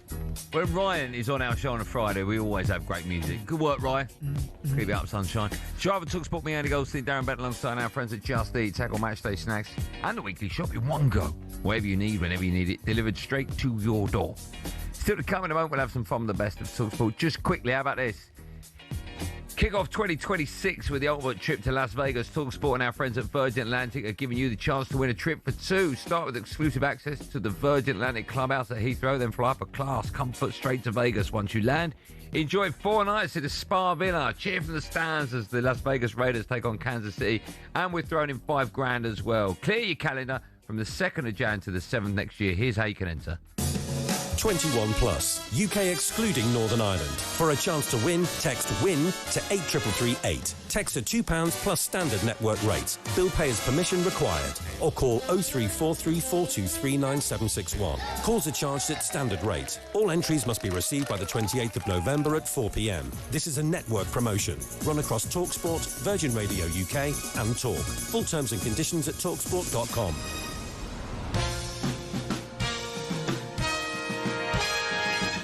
Time for the best talkSPORT friends. This is where me and Benny run you through some of the recent highlight moments from across talkSPORT and our sister stations. Let's kick things off with last night's Sports Bar with Jamie and Jason. Cundy was discussing the time he held a koala bear. How was it? Come out of it all right? Yeah. I mean, you only held it. Yeah? Yeah, hugged it. Hugged it. They're very friendly. They eat eucalyptus leaves. That's what they eat. Yeah. There's only one. All What? I'm saying, if you need an out, guys, there's one for you. Is it? What do you mean? You know what I mean? We're still on. So you. So Koala bear carries chlamydia. I've never seen a koala bear in Ibiza. What you? Oh, it's a good fade out. It's nice. What were you going to say to me? Like, Cundy was wearing lipstick. Yeah, he does that now. Does he? Yeah, because of the lights, he wears lipstick. I thought so, yeah. What's the weirdest animal you've ever held? Well, weird, but it was a monkey. I think it was an orangutan called Dior in Dubai. Would be an expensive one, wouldn't it? No, I went to a private. You held Chanel as well. No, I went to a private zoo in Dubai where you get to like feed the lions and all that mad stuff. What'd you feed the lions? That's fruit, I think it was. But all I remember, I held the monkey. It was such a nice little monkey. Oh, that was scary. Give me a big hug and that. And then why are you feeding lions fruit? What, an apple? I don't know. I can't remember. It was years ago. I went to a private zoo in Dubai, and then I guess it was like a chicken or something. Which was funny. Yeah, so we had all these mad animals. He took some grapes. So obviously, fed baby tigers, lions, and stuff. Yeah. He had a grizzly bear. I didn't go in there, but yeah. What else you held? I've held a beaver before. I have. No, I have. I was away and I held one. Okay. Yeah. Have you? No, all jokes aside, I've held that on a safari. Have you never seen one of them? Yeah. Here's a question: you ever held a rat or seen a rat? You got one as a pet. Oh, wait, Screw it, Frank. Rat. What's your favourite fictional bear? Paddington. That's the only I can think of. Remember to get your calls into O'Hara and Cundy on the game day phone tomorrow at 5:30. On to this morning's breakfast show with Adrian Durham and Ray Parlour. And in the first day of the Ashes, they were joined by Monty Panesar following his feud with Steve Smith. Yeah, good morning, guys. Yeah, thank you for having me on the show. Yeah, well, really good, because Steve Smith is out, so I'm happy about that. You're definitely having the last word here, there's no doubt about it. Who's your favourite Steve? difficult. I can think of Steve's like that. Can you? Yeah. Well, first Steve that comes to mind is Steve Davis. I like Steve. Lovely fella. Yeah. Stephen Hendry. Stephen count? Yeah, Steve. Probably Stephen. Probably Stephen. Which one you've just said? Hendry. Okay, nice. Have you ever had a long feud? Sorry. Have you ever had a long running feud with anyone? No. Yeah, you. Only one person. You and Rushton. No, it's not. That's just for fun. I need a celebrity boxing match for you two. Only pig vomit. But he was thrown out, wasn't he? You've done Mastermind. What is one more game show you'd love to go on? One more game show I'd like to go on. I'd like to do Hunted with you. Joe's got to sort that out. He knows the producer. people. You sort it out? Yeah, that's it. I'd like to go on Hunted. Well, remember that the Weekend Breakfast returns tomorrow morning from 6 with Shaban and Tony Cascarino. Right, we can finish with today's mid-morning show. Sam Matterface, Alex Cook and Scott Minto. Sam wasn't happy with Crookie taking last Friday off. Oh, no. I know you're going to plead your innocence here, saying I booked the day off and I gave everybody notice. Yeah. But knowing that your mate was sitting here struggling. I didn't know that. Hold on. Sitting here struggling and about to go on air alone, sending a picture of you enjoying a pint of Guinness at 9:59 a.m. is officially ungentlemanly conduct. Yellow card. What's the earliest you've had a drink? I'm not one of those in the airport. I can't do that. I feel sick if I... Oh, you can't do that? No. Some afternoon, probably. What was the World Cup where we were playing our matches at like 7 a.m.? 2002. Right. I remember watching England, Brazil, Ronaldinho lob. Yeah. In a pub having a Guinness when that was on. That was like 7 in the I've been morning. at my mate's house. Why'd you wink at me? What? Honestly, yeah. Honestly, you are. Honestly, I put that for a second in your head. It's on YouTube. People can see it. I weren't winking. I was taking my eye. Oh, yeah. How'd you right now, do I? Do you know what, Joe? You know, snakes. And it was right. Snakes over there. No, 21 minutes to go. No, don't allow that, please. Don't do that. Me and Cundy, when we come back, show me the Monye. Uko Monye. In the studio after this.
Shin pads are a footballer's best friend, even if players like Jack Grealish do wear such small ones you can barely even see them.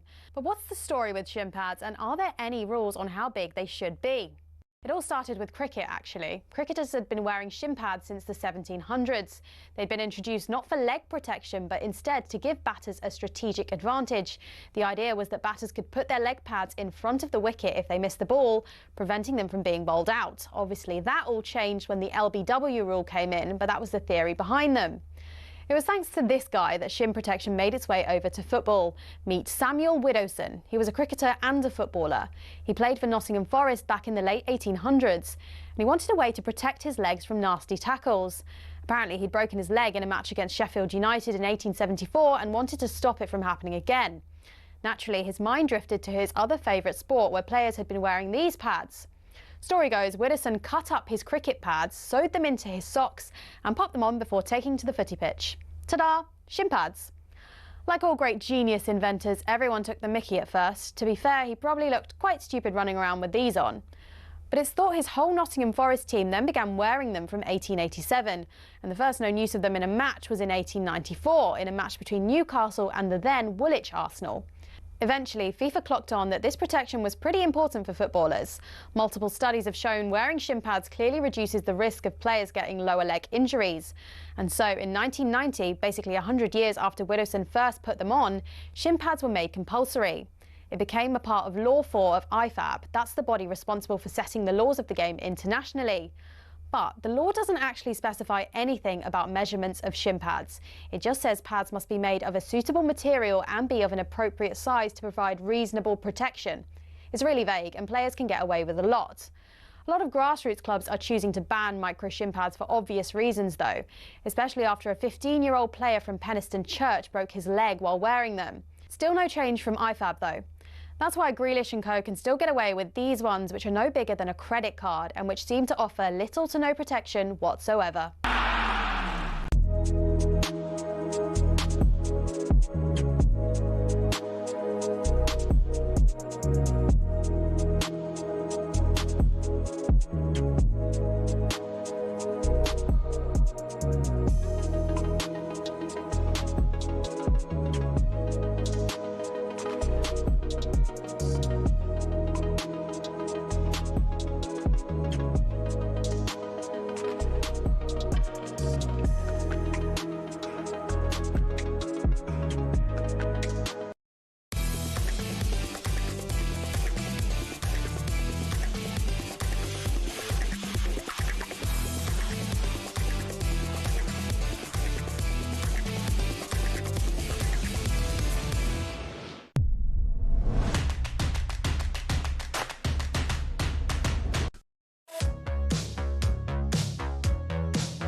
Well, back to last hour. Well, welcome to the first hour of Friday Night Live, the TNT Sports and talkSPORT hour, because every Friday myself and Darren Bent will be joined by TNT Sports pundits, presenters and commentators from across the sporting world. Football, rugby, cricket, MotoGP, tennis, UFC and much, much more. Still to come, we'll be looking back on an incredible first day in the Ashes, but we are delighted now to be joined in the studio by former England rugby star, TNT Sports pundit, and more importantly, something for the ladies. Our mate, Ugo Monye. Good evening. How are Nice to you? guys? How's it going? We are great. You look fantastic. How are you? Yeah, really good. Really, really good. It's been like a mad month of rugby. It's been wicked. We've been all over the place. Are you going straight into sports chat, you? Well, you asked me what I've been up to. I know, but how, like, sport aside, how are you? You've seen the videos of him in the gym? I was going to say that. That's exactly what I was going to Yes. say. Mate, you are ripped, aren't you? Yeah, I'm getting there. I'm getting to where I want to be, yeah. You've got to be ripped to say haven't you? Yeah. You look great, man. Thank you. How old are you? I'm 42. I told you he's not in his 50s. He loves that joke. You look, Classic. you look, It's a classic goal. Can I ask, before we get sport, because we love having you in the studio and it's nice to catch up with you, do you watch what you eat? Do you drink? Or because you work out so often, is that where you're at the moment? Are you a drinker? Yeah, like Yeah. Yeah. No. I just remember what you poured into that mug. I'm a social drinker. I've just been told you got a hangover as well. Is that right? Yeah. Yeah, social night, was it last night? Yeah, it was a great night last night. What was the name? Can you remember? Honestly. Mate, See? why is it always about that? Where did you go? So we had an event, it was a Legends Ball event last night. It was actually amazing. Amazing. So Gareth Southgate was there, Sir Geoff Hurst. We had about 80 different legends from literally around the world. So that was class, and you just get carried away because there's very few occasions you get to chat to Olympian, a Winter Olympian, a footballer, a former footballer, a world champion, whoever it might be. You're sat in a room with Sir Geoff Hurst, you know, Roger Black. I do find on nights like that, when your adrenaline is pumping through your veins, the alcohol has no effect until the night's over, and then it hits you. So I was working, so I was hosting it, and then you get to the end, and everyone's had a few for a little while, and then you just want to just like catch up, fit in. Okay, but you look great. It's great to have you in the studio. Tell me about your week. You've been a busy boy then. Yeah, I have had a busy. Oh no. When I say busy, I mean you've been busy, right? What you been up to, Hugo? You been seeing? Where you been going? I've had a great week. Okay. Yeah, I've had a great week. What have you been doing? Tell me, why has it been great? Oh no, because it's just I've done some really cool things this week. It's been fantastic. But you're wanting a line I'm not going to get. No. If you've done cool things, I'd like to know. Yes. So Wednesday was International Men's Day. So we're at number 10 with Sir Keir Starmer, the Health Secretary, as they've got a new pledge towards men. We know the number one killer for men under 50 is suicide, so we went there to try and do some bits. The day before, we had an amazing event. I do some work with a charity called Early Childhood, the Royal Foundation. So it was actually the first time we've seen Her Royal Highness at a public event, bringing business leaders together who invest in our future and in young people. So it's cool when you get to do stuff. I love coming into the studio. I love talking about sport, but when you also get to do the kind of more meaningful stuff, it's really... Do you know what? He mixes some high circles, by the way. What now? Oh, gee. No, it's all off the back of this. About his Thank you, talkSPORT. About his week. I mean, I said there, spoke about the royal family. Can I ask? Keir Starmer. Do you know what I mean? When you go to 10 Downing, I've never been. Yeah. Have we not? Yes. Hi, anyone in this room who hasn't been? No. That sucks for you. Yeah, it does, yeah. Well, when I got my MBE, I just went to the palace. But when you go there, are you sort of guarded from wandering off upstairs, and is it all roped off? Mate, it's mad. So you go in, you have to give your phone in. Anything that's got Bluetooth, so I have to take my Whoop off and the rest of it. So you hand that in. Yeah. But because it was an open event, they gave me a burner phone, like a number 10 burner phone, because they wanted me to capture some content, all the rest of it. So they gave me that. So I had carte blanche just to go around and film all the rest of it. What would stop you filming something and then sending it to your mate straight away? Do you know what? I didn't want. Do you know what I mean? Because if they just go to this, okay. Do you know what I mean? They've opened themselves up to give me that. So there's a wicked. So as you walk up the stairs, it's got photographs and pictures of all the former prime ministers. Yeah. That's iconic. So to be able to capture stuff like that, they then vet all of it and send you what they're happy for you to And you can walk anywhere you want. Within reason. Probably can't just stroll into his gaff. Do you know what I mean? You got the toilet in there. Yeah. To the bedroom? Nick anything? Do you know, I was so disappointed with toilet paper. Just normal toilet roll? Not even normal. Do you know, Wasn't the tracing paper you get at school, was it? Bro, might as well have been sandpaper. Oh, man, what's going on here, man? You serious? No wonder he's got high-pitched voice. It was a bit budget. Really? Yeah, I know we're cutting costs and everything, but there's some things just like... I would try desperately to nick something from that toilet. Nothing you can nick? Towel? Nah. Nothing with the 10 Downing Street label? You get arrested, man. What are you trying to... It's just that they expect people to nick something from the toilet, don't they? I don't know. Of all the places in Downing Street, I think the least protected place would be the bogs. I'm saying. Oh, right. So that's where they're most vulnerable. Yeah, I would have taken the flush or something. Did you go to the bedrooms? Why would you go to the bedrooms? I'm not moving like that. We don't see Monnier by name. Mr. Monnier, I've heard you on talkSPORT. Would you like to visit the bedrooms? Your reputation precedes itself. Right, shall we? Where should we go? We're going to talk football a bit later on with you. Lovely. We know you're an Arsenal fan, of course. Big weekend. Big North London derby. But we're going to start with is it the Quilter Nations Series? Is that Yes. right? England, they face Argentina. What a game that is. Going to be live on TNT Sports on Sunday at 4:10. Now, England came from behind to beat New Zealand last weekend. I didn't watch that, but I was in the car. But when I heard the result come through, I thought, that is massive. How big a win was that? It's huge. England now having won 10 games in a row, and they've all been really significant. Whenever you play against the All Blacks, it feels different, doesn't it?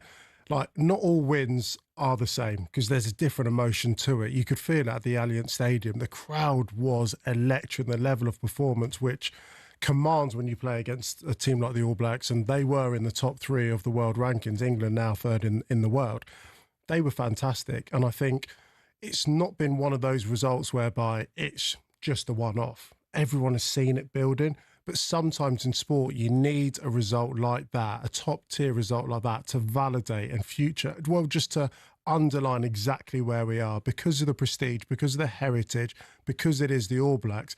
The ripple effects of it, like you said, you heard it in the car, and you're probably like, we beat the All Blacks. Yeah, it really was. That type of feeling, I think, has galvanised everyone, given a greater sense of confidence. And this team, I mean, they're a proper team. One of the favourites for the Six Nations next year. Are they probably one of the most informed teams in the world? I think, was it 10 tests in a row now, is it? England definitely are. Yeah. England will be up there with South Africa and France for me. But the space which we're in and where we've come, the sense of growth over the last year has been phenomenal. This time last year, we lost a load of games that we should have won.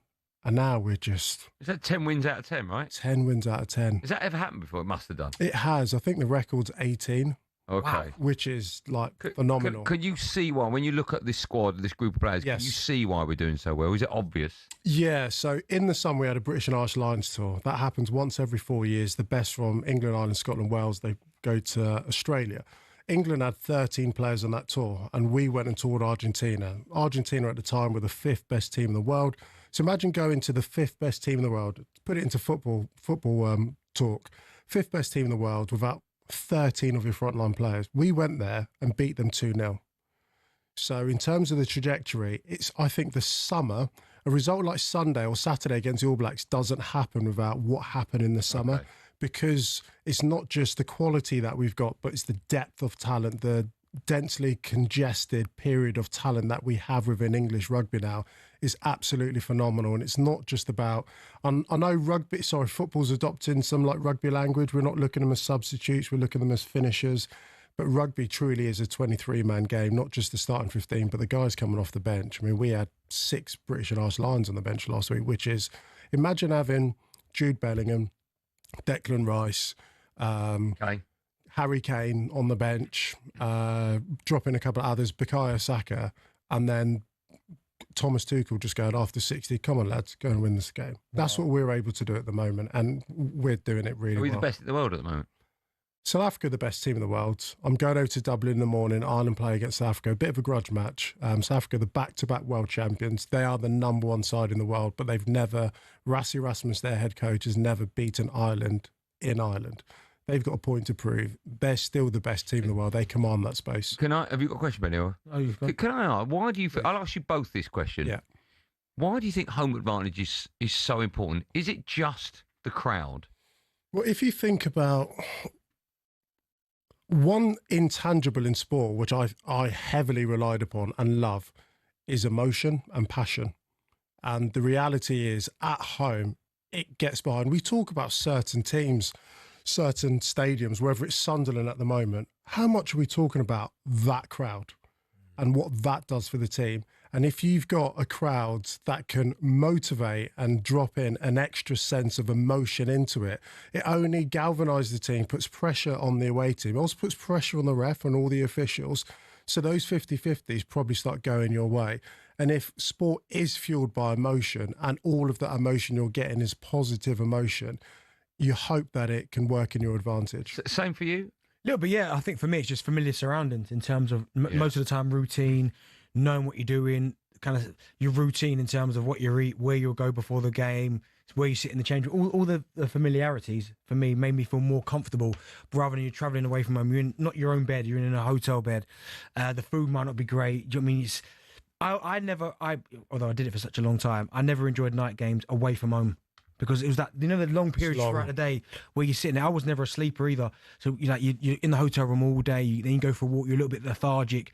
I didn't really like it. But I almost preferred, I love playing at home, But the feeling of playing away, there's no greater galvanising force when you know you're in the middle of the pitch, just you and 14 other people knowing that everyone here wants you to lose.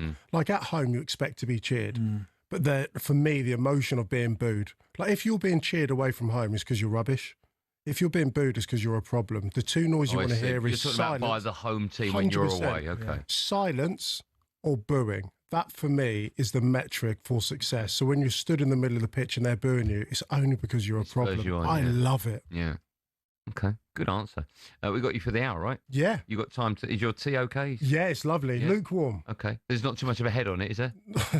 Tea? Frothy. Go and pour yourself another one. Rugby's back, and TNT Sports is the home of Prem Rugby, Premiership, Women's Rugby, plus all of the action from the Quilter Nation Series, where this autumn the home nations take on the likes of the All Blacks, Australia, and world champions South Africa.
Hello and welcome to talkSPORT Goals. Been taking you through what should be another busy day of football.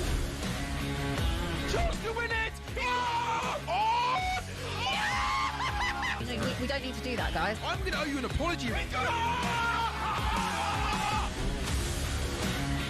How do you get to that conclusion? That's a weak mentality. Oh, get out of it.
Welcome back to Friday Night Live, TNT Sports and Talk Sports Hour with Just Eat. Get delicious meals and everyday essentials from the delivery experts. Talking of experts, well, it's me, Andy Goldstein, not the expert, but I'm alongside former 100 Club member Darren Bent and former England rugby superstar turned TNT Sports pundit, the brilliant Ugo Monye. Still to come, we'll have some fun with the latest edition of TNT Sports v DB, not sports. Now, though, it was an incredible opening day for the first test of the Ashes. It was live on TNT Sports. England batted first, were bowled out for 172 and looked doomed. But that was, of course, before they got the ball in their hands and they took 9 wickets to limit the Aussies to just 123 for 9. Quite a remarkable first day. Let's get more on this as we speak to former England wicketkeeper, TNT Sports pundit, the brilliant Matt Pryor joins us. Hello, Matt. Good evening to you. How are you guys? How are we doing? I'm good. I'm very well. Thanks so much for coming on. Mike, let me ask you this. When you knew you were coming on our show today and you saw England bat first and we were bowled out for 172, what were you, I can see you now, what were you thinking about the conversation was going to be like tonight? Because it's complete opposite of where we're going, right? I went to bed last night and put something out on socials saying, I've got a really good feeling about this tour, I've got a really good feeling about England. Oh, wow. Woke up and saw they'd been bowled out, I was thinking, oh no, here we go again. Because the big problem is playing over in Australia, I mean, any overseas tour, but particularly Australia, when you get behind, it is very, very hard to near impossible to come back, right? 1-0 down first test, it's almost series over. So, yeah, it was looking not great, but what a turnaround. I mean, you've got to give credit to Mitchell Starc. 7 wickets, I think he took. I mean, how good of a performance was that from him? Yeah, amazing performance from him. Obviously, very, very experienced bowler, very good bowler, quick as well. And that surface would suit him. Pace bounce, it looked very green. Bit of a surprise that England batted first, actually. But that's a whole nother conversation. But yeah, and also with Cummins and Josh Hazlewood out of the Australian attack, it was really a day for him to step up and show his quality, and he certainly did that. Cricket's a wild sport. I think it's so unique. I stayed up last night to watch it, but I think it's one of the only sports where you can't make a conclusion on how someone is doing until the opposition has had a go. Because I went to bed thinking, why did I bother staying up? Honestly, why did I bother staying up? Turn up this morning, I'm like, that's not a bad result. I guess my question is, are you surprised at the scores that we're getting? Was it meant to be a batter's pitch? Because it's obviously pretty much suited the bowlers, hasn't it? Yeah, it has. I mean, the thing about it in Perth is the pace and bounce is so different to anything you get in England. So English batsmen tend to struggle. And I imagine that's one of the reasons why the Australian board are playing, have changed from the traditional Gabba first test to play in Perth. And as I say, when we woke up this morning, it looked like it was a bit of a masterstroke for them. But yeah, both sides have to bat on it. And you always, it's a well-known saying in cricket, you don't judge a pitch until both sides have batted. But England's bowling lineup as well, there's a lot spoken about the Australians, as I say, Cummins, Hazlewood, okay, they're injured at the moment, but Starc coming in. But, Archer and Wood bowling, averaging sort of 150 at one stage is rapid. That's tough for anyone. And the Aussies with their usual bravado and everything else, you've got to walk out there and face it, right, at some point. And look, I was very pleased to be sat however many thousand miles away, not having to face it, as to comment now. But for England, look, when they'd been bowled out as well, there would have been some interesting conversations because every player in that dressing room would have known they're right behind it. And I think I've sort of said previously, one of the reasons why I feel this England team have a chance is because of the leadership, because of McCullum and because of Stokes, because of their mentality. You need a certain mentality to go to Australia and win, and it has to be positive.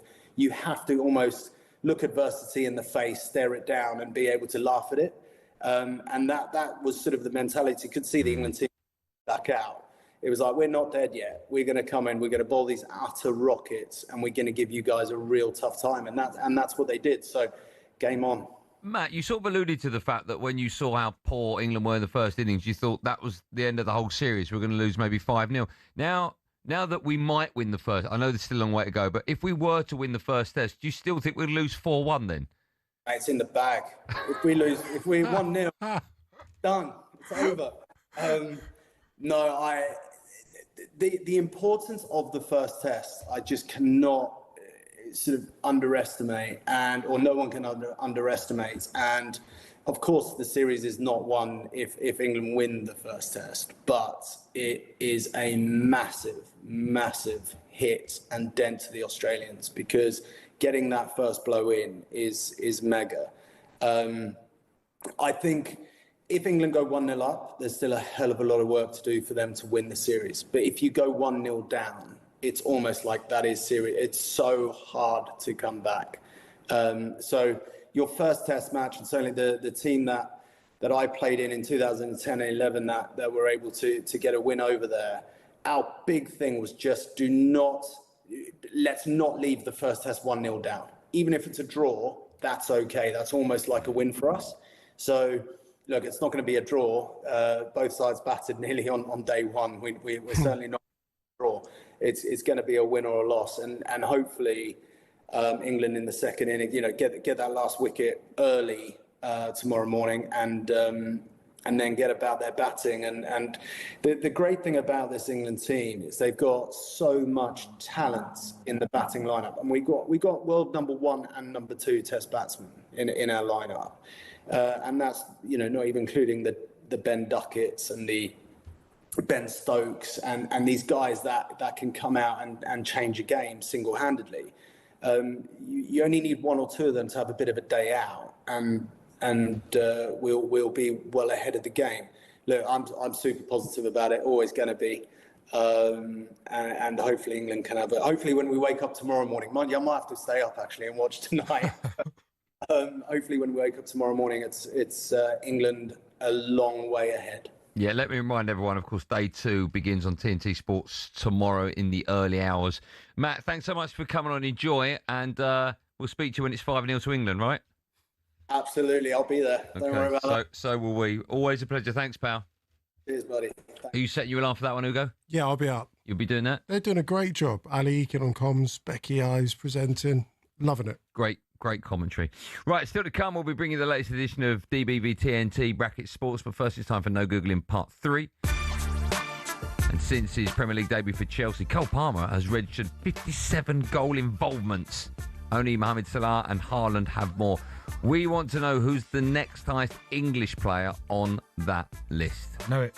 I don't think you do. Surname begins with what? You do know it. It's cheated. The answer to that and loads more coming up in the last 30 minutes of the last drive time show of the week. We'll see you after this.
Premier League spending in future will not be tied to the revenue of the lowest earning club. Clubs have voted against so-called anchoring. So out will go PSR, in will come RSC from next season. talkSPORT's chief football correspondent Alex Crook explains briefly what the new rules will look like. You can only spend 85% of your annual football revenue on things like player wages and transfer fees. Clubs will have a multi-year allowance of 30% they can use to spend in excess of the 85%.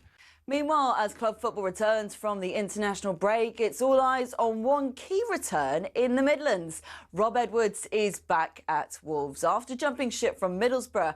He says he just couldn't turn down the opportunity. This was something that I've wanted to do for a long time. And I didn't know if this job would ever come up again for me. The opportunity might never, ever come up for me to be able to be the head coach of this club. Cole Palmer will miss another 3 games for Chelsea after stubbing his toe. That includes tomorrow's lunchtime talkSPORT exclusive at Burnley. And somehow, the first Ashes test remains in England's hands. After being skittled for 172 in Perth, Ben Stokes took 5 wickets to put the Aussies at 123 for 9 at stumps on day 1.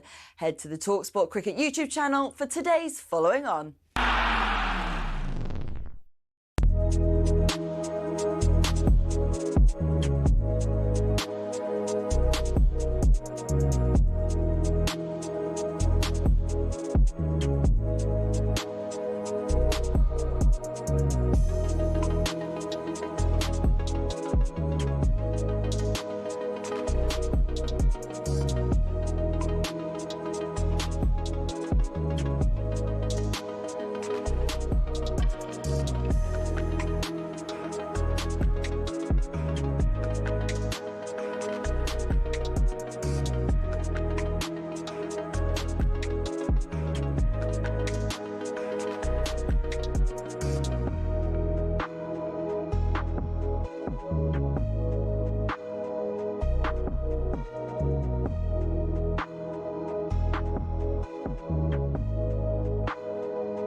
Well, Matt, the last 30 minutes of Friday Night Live with our friends at TNT Sports, me, Andy Goldstein. I've got legends alongside me, Ugo Monye and Darren Bent. If you two had a fight, who wins? Him.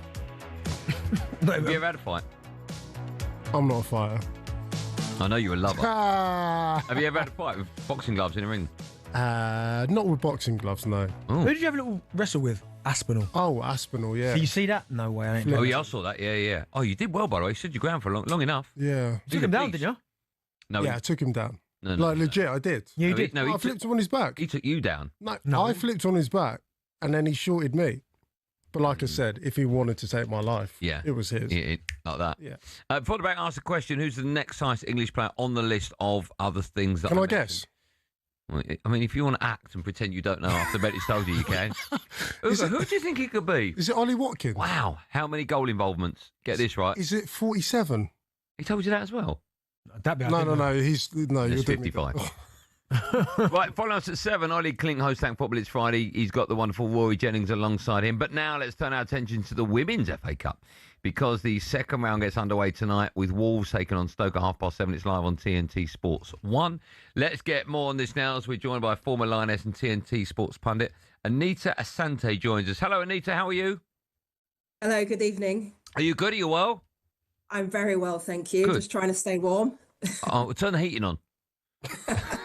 Where are you? I can see a backdrop behind you, but I can't make it out. Where are you? What are you up to? Yeah, I'm inside the stadium right Oh. now at Telford.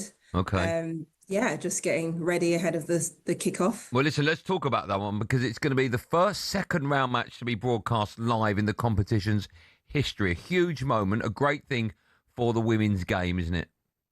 Oh, massive. I think it's incredible for both clubs. It's the first time they've been tied against each other. And I remember the days when I played in the FA Cup, and that was the only game that was ever televised. So I think it's huge to just shine a light on the clubs, but also on English football across, throughout the tiers and across the country.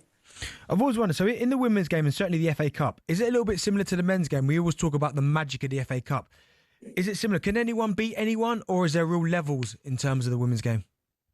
Yeah, absolutely. I think that's the whole point. It is an opportunity for teams to go on those cup runs and cause upsets. And we've seen some of them in the past. And I think it's an opportunity tonight for one of these teams to try and progress into the next round and maybe meet one of the bigger clubs in the WSL as they go on. But definitely, I think you see the spirit of the cup when the players arrived here at the stadium. They were taking it all in, looking at the cameras, standing by the podium, doing little TikTok dances and things like that. So I think it really, captivates the whole team and the club and all the supporters behind them. Anita, you mentioned the spirit of the FA Cup, and for the first time, TNT Sports are showcasing every single round of it.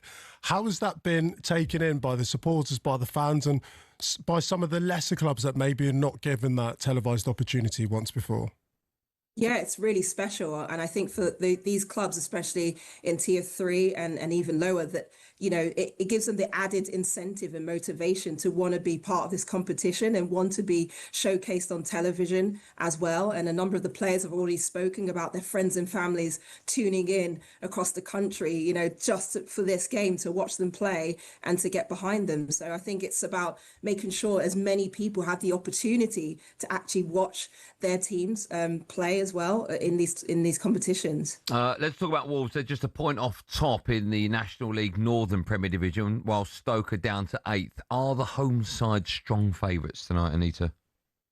I think they would fancy themselves as strong favourites, having beaten Stoke, twice this season. But again, as we know, in these one-off FA Cup ties, it's an opportunity for a team to just leave it all out on the pitch and forget what's gone on in the season and try and make something of it in terms of the cup, because the ambitions for Wolves is to try and get promoted. But for Stoke, this could be the silverware they bring home this season. We spoke about the exposure that it's getting in the FA Cup, and I think it's fantastic for the women's game. Who should we look out for? For anyone who obviously is not familiar with watching Wolves or Stoke tonight's game, who should we be looking out for?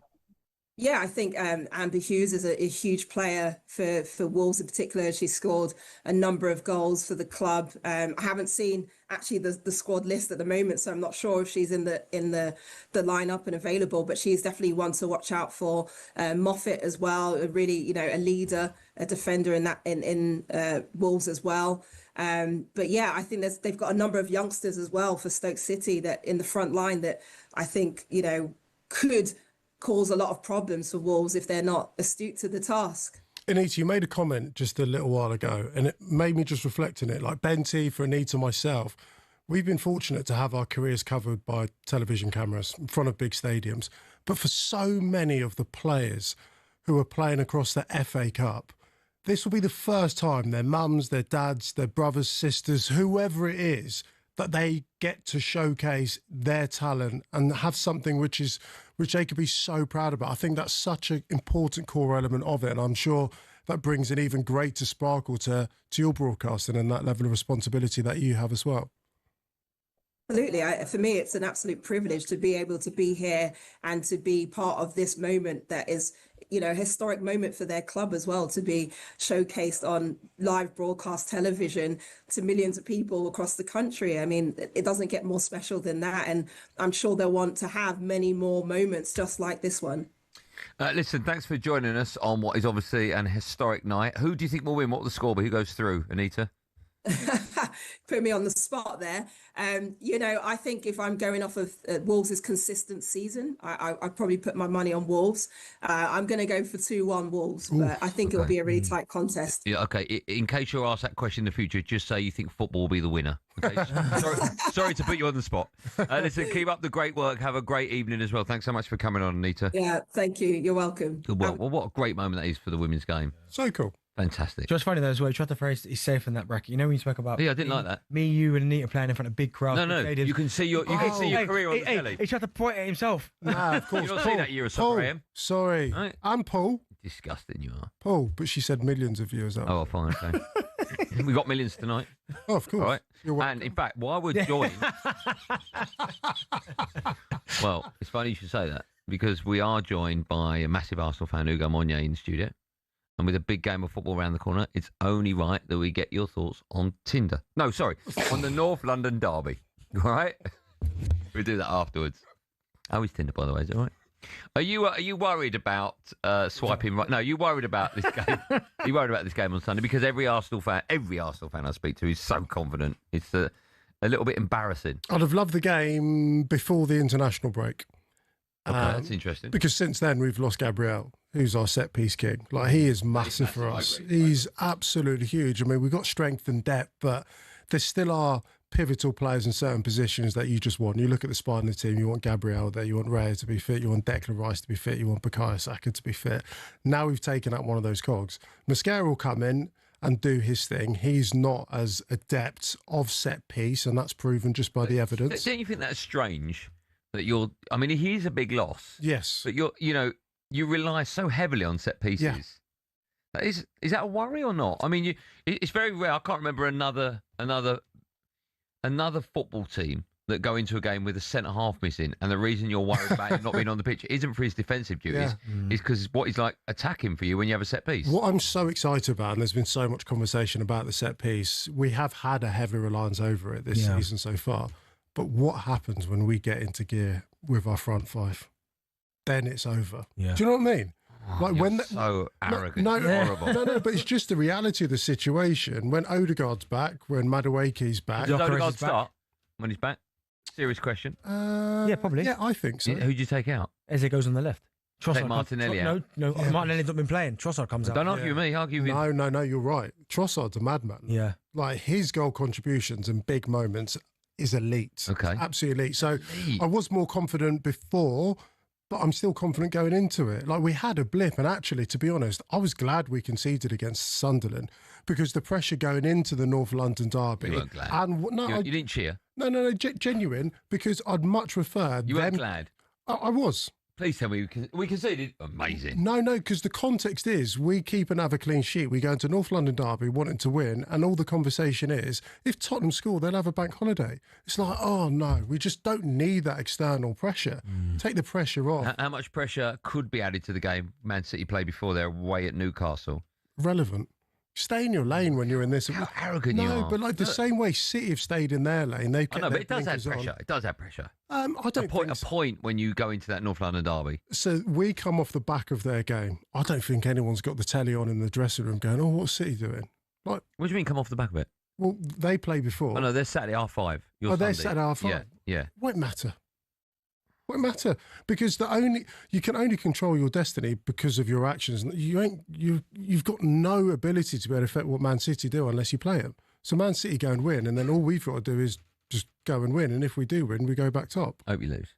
I know you do. But mate, you. But this is it with Man United fans. The arrogance, because they got to stay in their lane and just worry about what they're doing. I'm speaking on my man's looking for a haircut. Yeah. Do you know what I mean? And you lot are shorted him all the time. Who's your man? The geezer who's like 750 years without a haircut because you lot can't get five in a row. Trust me. I don't think even Goldstein's Golden Place could have that down. Have you set him up? Oh yeah, it's massive. Yeah, but he needs it then, doesn't he? No, now is your product not that good? Do you know what? Do you know what I mean? That's a challenge. I'll tell you what, it would hold his hair down, but you leave it in the pot.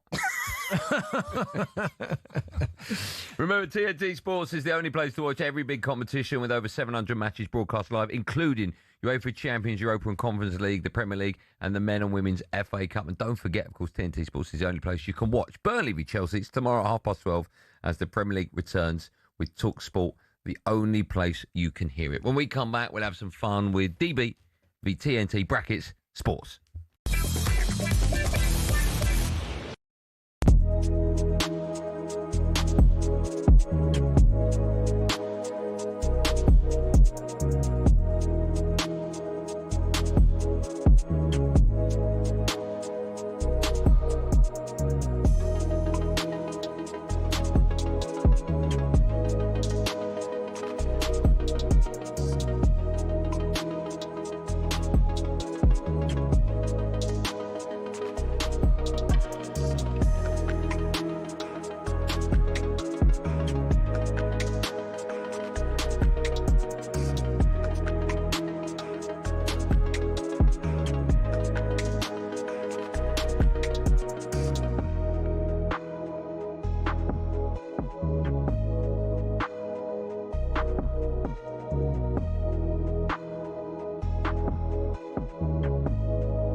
Hello and welcome to talkSPORT Goals. We've been taking you through what should be another busy day of football. Chance to win it! We don't need to do that, guys. I'm going to owe you an apology.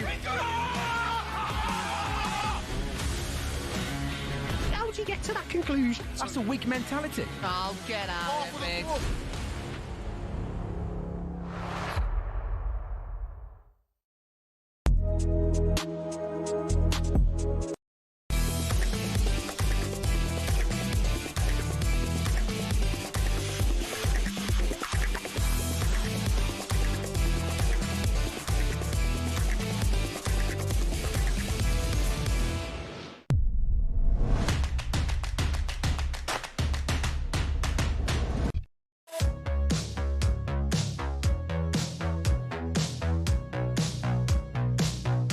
Back to Friday Night Live, TNT Sports and talkSPORT's hour with just these. Got yourself a stunning delivery straight to your door. It's me, Andy Goldstein, former 100 Club member, the sneaker freak Darren Bent, and the superstar, former England rugby star turned TNT Sports pundit, turn our mate, Ugo Monye.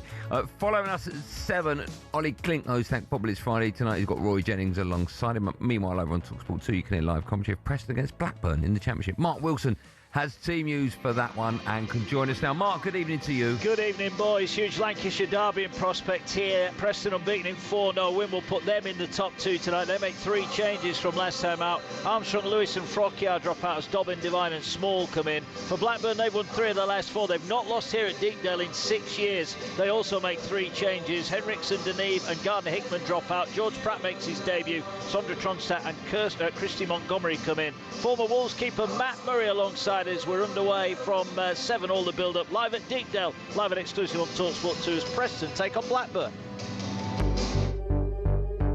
It's time. It is tight and tense. We're flying and our fists are punching. DB versus TNT. What drama on talkSPORT, just when you think you've seen it all. Good night. Don't go to bed yet, because this is our brand new feature, DBV TNT Sports, where each week on Friday Night Live, Premier League 100 Club member Darren Bent has been pitting himself against our special studio guest from TNT Sports. This week, we are, of course, joined by the legend that is Ugo Monje. Now, every Friday, they'll be predicting some of the biggest games from the weekend. If they correctly predict the result, they'll be given a point. If they get the score bang on, they earn a massive 3 points. We'll be tallying up the scores throughout the season with TNT's expert pundits working together to hopefully tonk Darren Bent, but not looking good for them. Last time out, Bentley took on former Wales rugby star Dan Biggar. There was no correct scores, but both of them did manage to pick the total of 3 points. What's the matter? Keep reading. You want me to keep reading? Okay. I would do if you wouldn't have just listened to me. Bentley even managed to pick up a point for being closest in his prediction for Scotland against New Zealand in the rugby. Well, what? How does that work? Taking all Oh, that's embarrassing, that is. For them. That's what I mean. Yeah, true. Facts. Current score at the moment is DB. I want you to win now, DB. Come on, man. Team Drive. DB 30, TNT Sports 25. Fine. Ugo and Bentley, you're going to have 30 seconds, give or take. I mean, as long as you want. For the following games. Right, first up, tomorrow, 12:30, Burnley against Chelsea. It's live on TNT Sports 1 and talkSPORT. Ugo, you're... Okay, right, hold on. So last week we had a problem where you both guessed the same score. Well, I've written mine down. Okay, I've written mine down as well. Okay, that's fine. So you've both written them down, so you can't cheat. I can see Bentley's as well. Okay, maybe I can't. What are you gone for, Ugo? 3-1 Chelsea. You gone for... No. I can't do that. Oh, yeah. It says 3-4, doesn't it? Oh, 3, that's a 1. He's gone for 3-1 as well. Yeah. This guy. Well, no, I didn't. No, I know, that's fair. Yeah, usually I'd say great minds, but I know Bentley's mind. It ain't great, so we're luck in judgment. Go on, Ugo. Why 3-1? Chelsea, I find it hard to believe they'll keep a clean sheet, but they'll open up. They've got threats everywhere, haven't they? And they're in a real good spot. And at the moment, knowing that City are coming back into it, we'll expect Liverpool to, at some point, get themselves together. They cannot allow to drop points. Okay. I mean, Bentley, you're gone for the same score, same reasons. Yeah, I just think Chelsea are in a good spot right now. Beating Wolves last time out. I've got players in attacking areas that can cause problems. So, yeah, I think 3-1. Okay. Bentley, you can start the next one. Now, you're both Arsenal fans. The North London derby is Sunday at 4:30. 3-0 Arsenal. Oh, okay. Ugo, what have you got? 3-1. Okay, you think Spurs will score? Who will score that goal for Tottenham? I have not a clue. Okay. But I just... Van de Ven, probably. Yeah, from 75 yards again. I just feel like we will concede. And we actually need to get over the whole notion of Arsenal just being impregnable at the back. So, yeah, 3-1. I almost wrote 4-1. Oh, wow. Okay, you think it'll be an onslaught, do you? Yeah, yes. Okay, Benty? You just asked me at the start. Oh, no, but elaborate. You just I think Arsenal, again, are the better side. They're at home. Will react after the Sunderland, which I think might turn out to be a good point. Was that a draw when it's Sunderland? Yeah, 2-2, yeah. So maybe the manner in which they conceded the second is a little bit disappointing, but they'll bounce back. Can I ask both of you that if Man City win and you draw, is it anybody's again? Or are you still favourite? No, City's. It's City's, is it? Mm. Okay, at the moment, is it yours? Yeah, only because we're currently in first. Mm. Okay. Last one, Monday, the mighty Man United against Everton. It's live on talkSPORT. 5-0 Everton. 5-0 yet Everton? No, 2-1 United. 2-1 United, home win. Benny? 2-0 United. Ooh, okay, that's interesting. Ugo, I'll stay with you. Why? Once again, defensive frailties, but you have to win. You're unbeaten in your last 5, is that right? Yeah, You've actually drawn the last 2, Forest and Spurs. That's right, yeah, but I don't know. I know you've never been a massive Ruben fan. I'm just not convinced yet. That might change, but and that's fair. I'm still not convinced. You can only go on the evidence, and at the moment, there's not been enough evidence to say that it's working. That's right. But I feel like the last month or so. Hang on. How was he manager of the month? I know that was a bit. One result, the Liverpool game. Yeah. That was wild. Well, just deal with it. All right, we're coming. Benny, what did you say, 2-0? I went 2-0 at Man United. Okay, you don't think they'll concede? No, I don't. All right. Just here's my concern, right? Because we were on air before the game, but here's my concern. We are weak down our right side, and they've got Jack Grealish on their left. So I think that will be a problem for us if he doesn't change Jack's it. been brilliant, but he's not. His numbers in terms of goals. I know, but defensively, if Ahmed's back defending, he's a wing back. He's not a defender, and I think that could be a weakness for us. I also think there's certain players that love certain games. Big stadiums against big teams. Grealish is like, I like this stage. This is a bit of me. Yeah. Well, we like you being in our studio. I love being here. We're blessed. We're honoured that you're our mate now, and you come in as often as you do. It'll be more. You've just got to come to the rugby. We'll sort it out. We're coming. I'll keep messaging. I'd love to. Yeah, we'll do it. We'll go have a lovely, lovely weekend. Enjoy New Lots York. of swiping right. We're not going for another week. Oh, right. We're here next week, then we go next Sunday. Oh, we'll probably see you next Friday. Oh, yeah, we'll see you next Friday. Either on Zoom or And then can we all go New York? Yeah, we can all go New York. We'll leave some words out of the sentence, but we'll all go New York. Benny's top work as always. Thanks for tuning in. Have a nice weekend. We'll see you Monday at 4 from all the same. Be safe, everyone. Be safe.